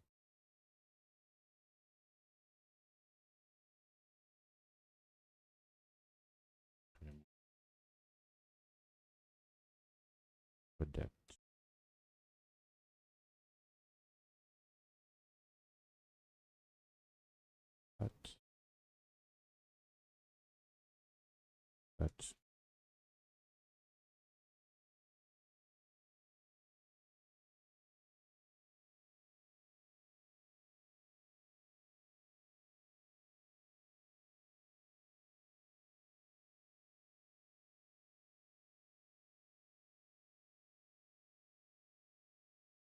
product ID.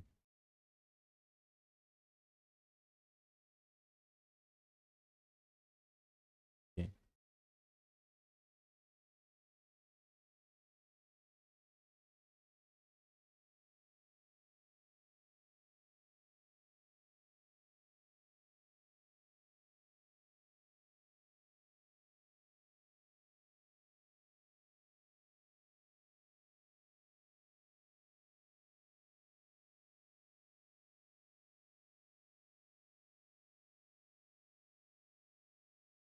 What we are going to do is we're just going to give a padding.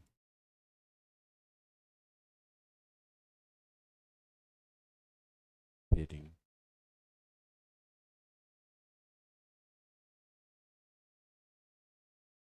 Padding.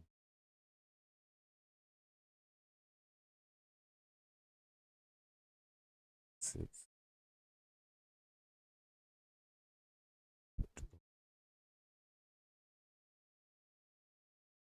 Going to be 8.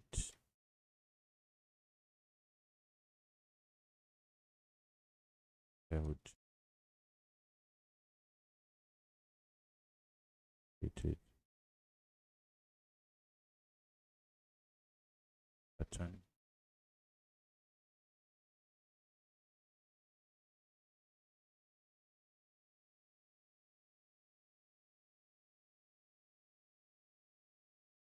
Elevated pattern.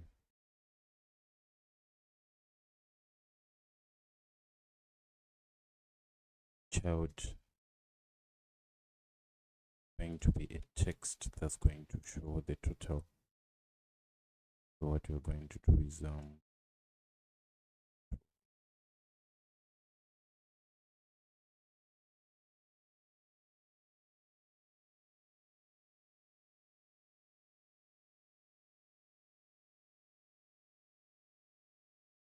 to say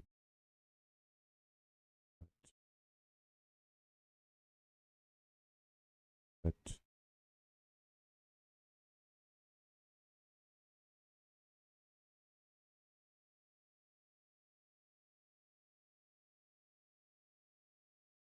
dot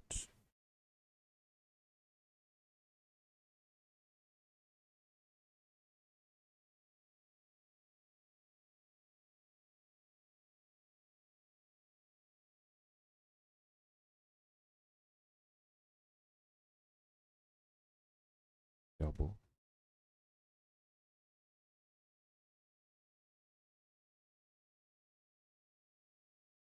zero.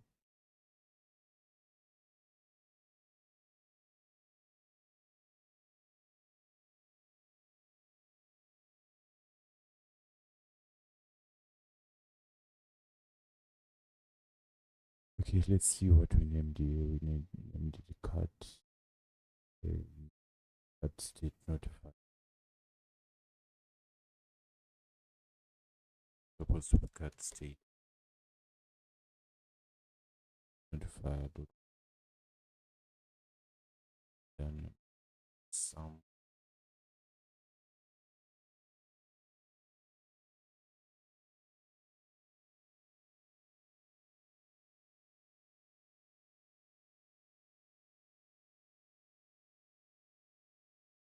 item. Okay.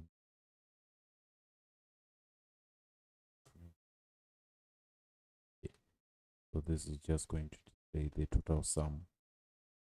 Then what we need to do with the on press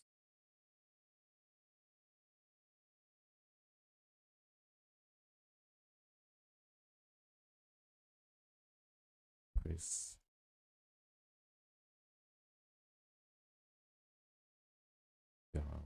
going to leave.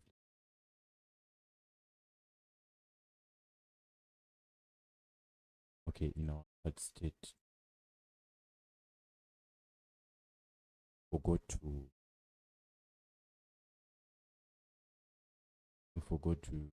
put the add state.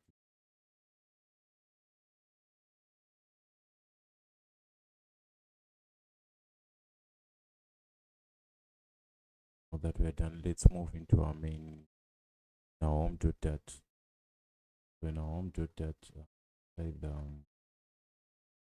notifier provider pattern, what we need to say navigator push text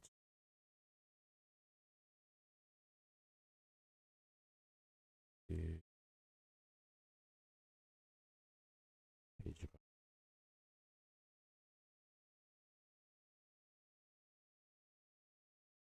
take a builder.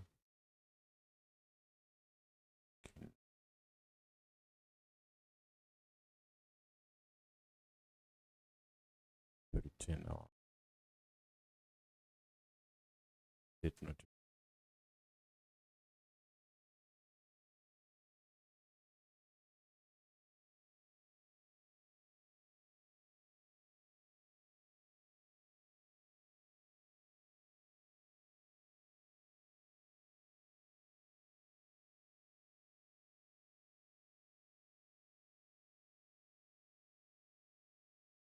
fire.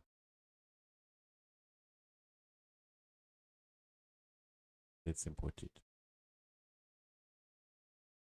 Import it.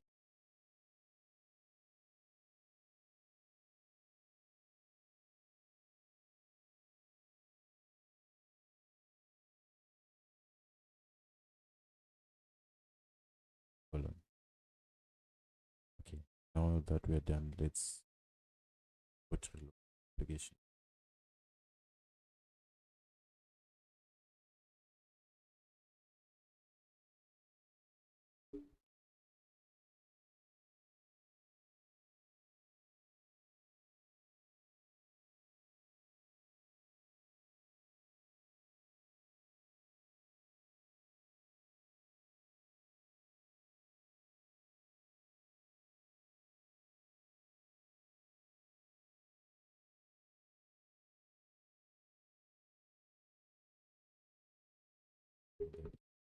What loading? Let's go to the state notifier provider.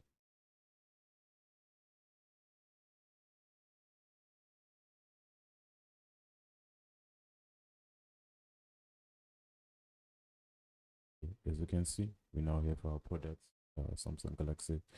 If we add to cart, let's add them to cart. As you can see, we now have products now cart. Let's add this one to cart. Let's add all of them to cart. Okay. So if we click the shopping bag, let's see what will happen. You can see now we are now at to our cart page, right? As you can see, if we delete this iPhone 14, you can see even it updates the amount. You can see it updates the amount. As you can see, the it's updating the state according to according to the changes by the user interface. As you can see, as I'm deleting it, and then it's updating the user interface. So that was that on the date notifier provider. Hope you find this video on this video useful. Please click on the thumbs up button, subscribe. Yes. Hello guys, and welcome back to my YouTube channel. So in this video we are going to be talking about the state provider, and we are going to be using it to change the filter type using a drop-down button. So as you can see, a filter provider is a provider that exposes a way to modify its state. And as you can see also, it says that state provider exists primarily to allow the modification of simple variables by the user interface. And then they gave us an example in enum such as filter type. Okay, so what we are going to do here is I have this application that's going to display products in our, let's say, an e-commerce application, and then we want to filter by name, to sort by name, and also to sort by price, right? So if we go into our code, first of all we need to go into the pubspec.yaml file. In the pubspec.yaml file, make sure that we have the Riverpod package, and also that you have under the assets, make sure that you have the assets /images/ that is going to contain our images, right? And then inside our data, I've created this fake data class, which is going to just have a list of a list of products, right? So you can also find this this project also on the GitHub. I have the GitHub repository. So also, and then we have the model. In the model, we have the name, image, description, and also the price, right? And then we also have the product sort type, right? So the product sort type is going to be an enum. So the enum is going to have two options. We have the name and then we have the price, right? And then we also have a feature provider. We also have a feature provider. So this feature provider is going to allow us to imitate getting data from a server.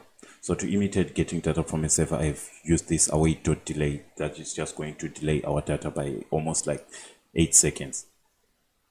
All right. So now let's move into creating our sort to make our sort type work. We want that if we click these buttons, we want it to sort the products, right? So now what we need to do is let's go inside the product sort type enum, right? So what we are just going to say is what we are just going to do is we're going to do final product sort type provider,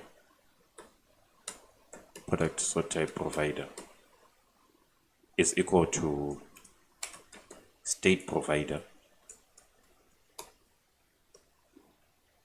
It's going to be state provider of type product sort type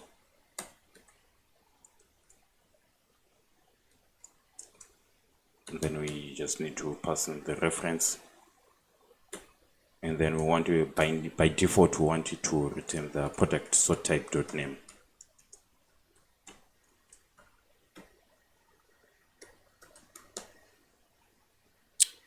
Okay, so let's just save it so that you to just organize our code. Okay, so we have this provider which is going to expose the enums. Then by default it's going just to show the product sort type dot name, right? So if we move into our home, into our user interface, we have this drop down button. As you can see, the default value, the value is going to be product sort type dot name, and then on changed we just put this empty function which we are going to change right now.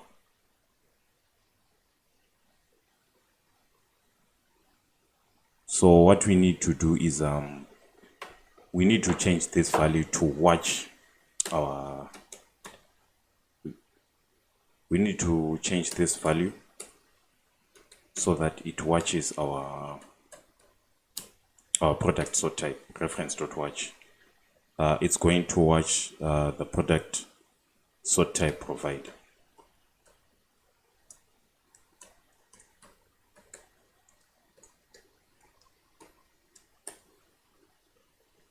Okay, it's going to watch the product sort type provider, and then on the onChanged, what we want to do is want to also watch the product sort type provider dot notifier.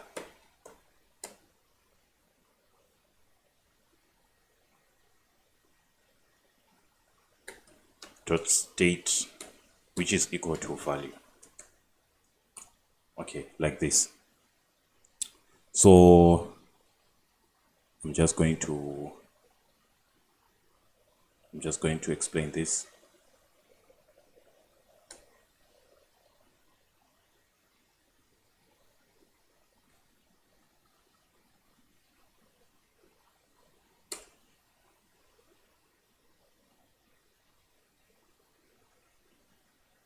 Okay, I made a mistake. It's supposed to be, we need to take in a value. Okay, like this.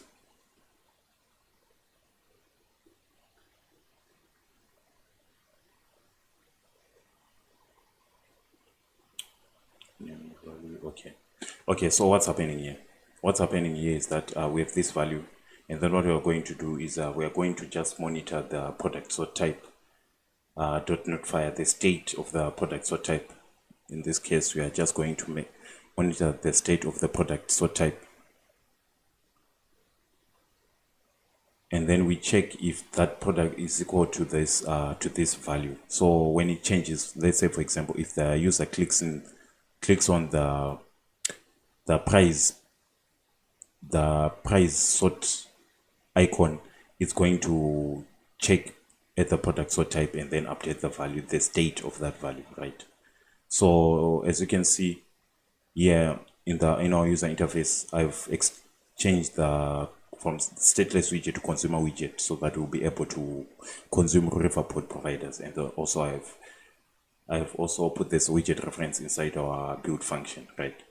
So if we want to reload our application,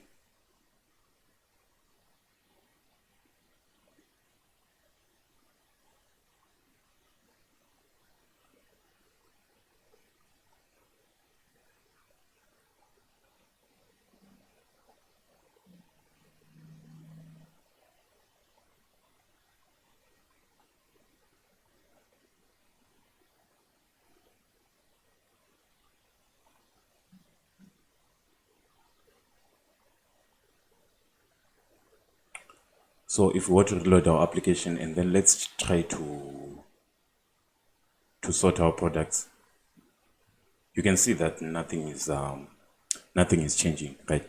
So what we need to do is we need to modify our future provider, right?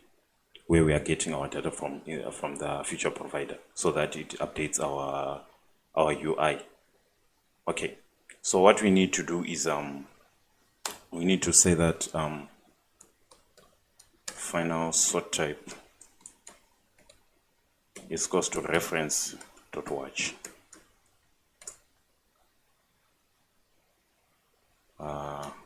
product sort type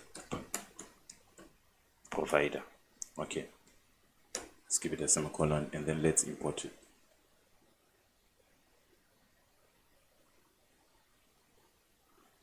So what this is going to do is we're just going to monitor if there are any changes in our product sort type, and then we'll need to update our products according to the changes in the product sort type, right? And then after this, what we need is a switch statement, right? So we need a switch statement.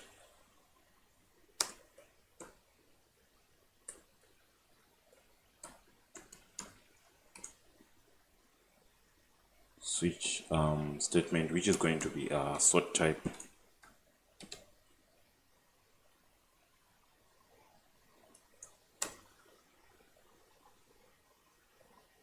And then we're going to say in case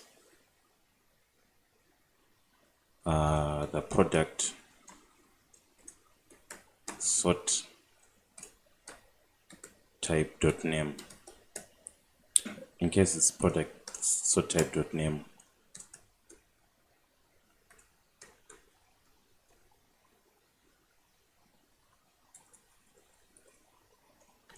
fake data to products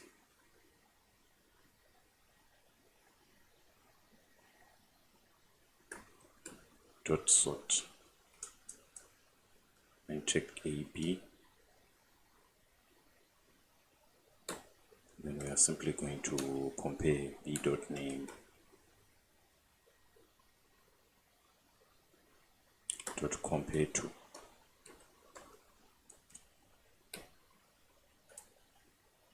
a dot name.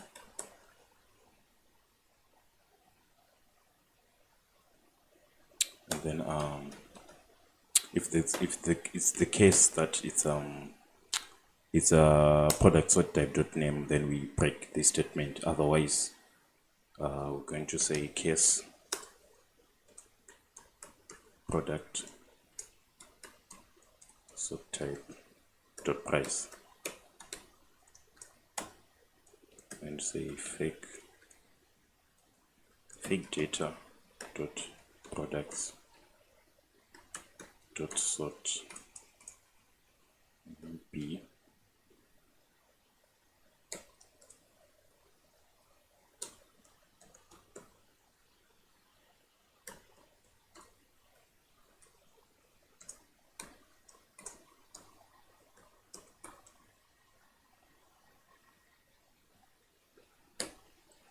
Okay, what's going on here? So what we are doing here is that we are simply watching our product sort type provider, and then we are using a switch statement, and then we make sure that if it's the product sort type dot name, what we are doing is we are just comparing the name of one product to the other name of the other product, and then we sort them. And then we are also doing the same by the price, right? And then we then return the fake data. So if we want to reload our application,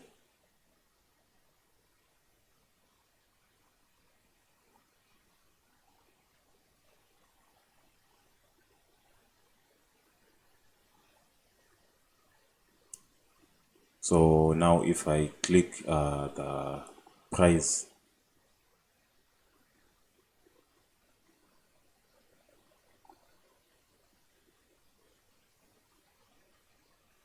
okay, let's try again. Let's try to reload.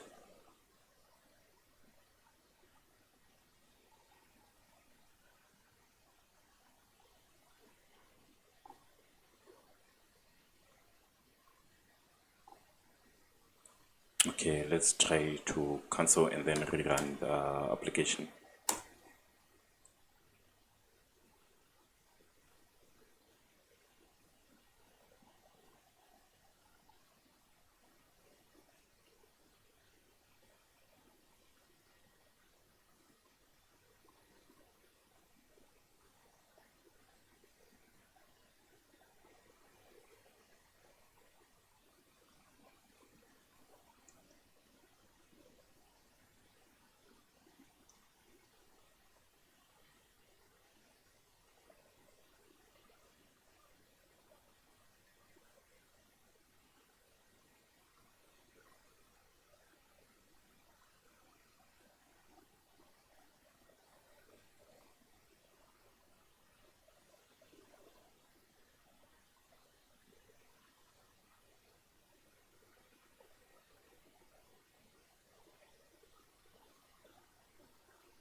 Okay guys, so now the application is finished loading. As you can see, if I go to the drop down menu and then want to sort by price,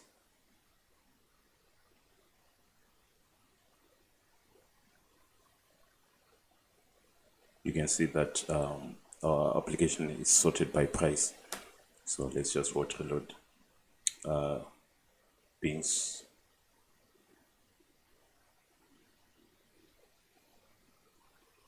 So as you can see,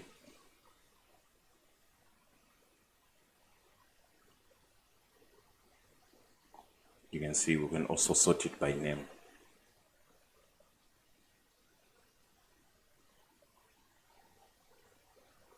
As you can see, our products are sorted by name, ISMM, okay? And we can also sort it by price.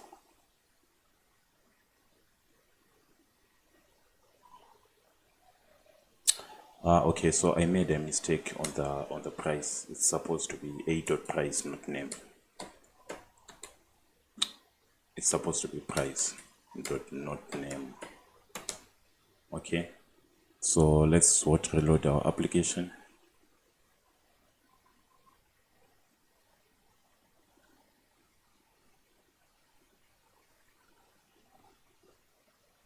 Okay, so let's click on the price section.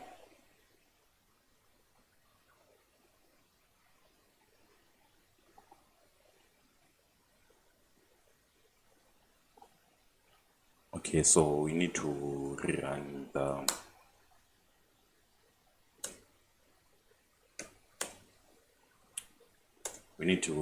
the application again.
So as you can see, we have these products. If we want to sort them by price, if I click on the drop down button and then I click on the price drop down menu item,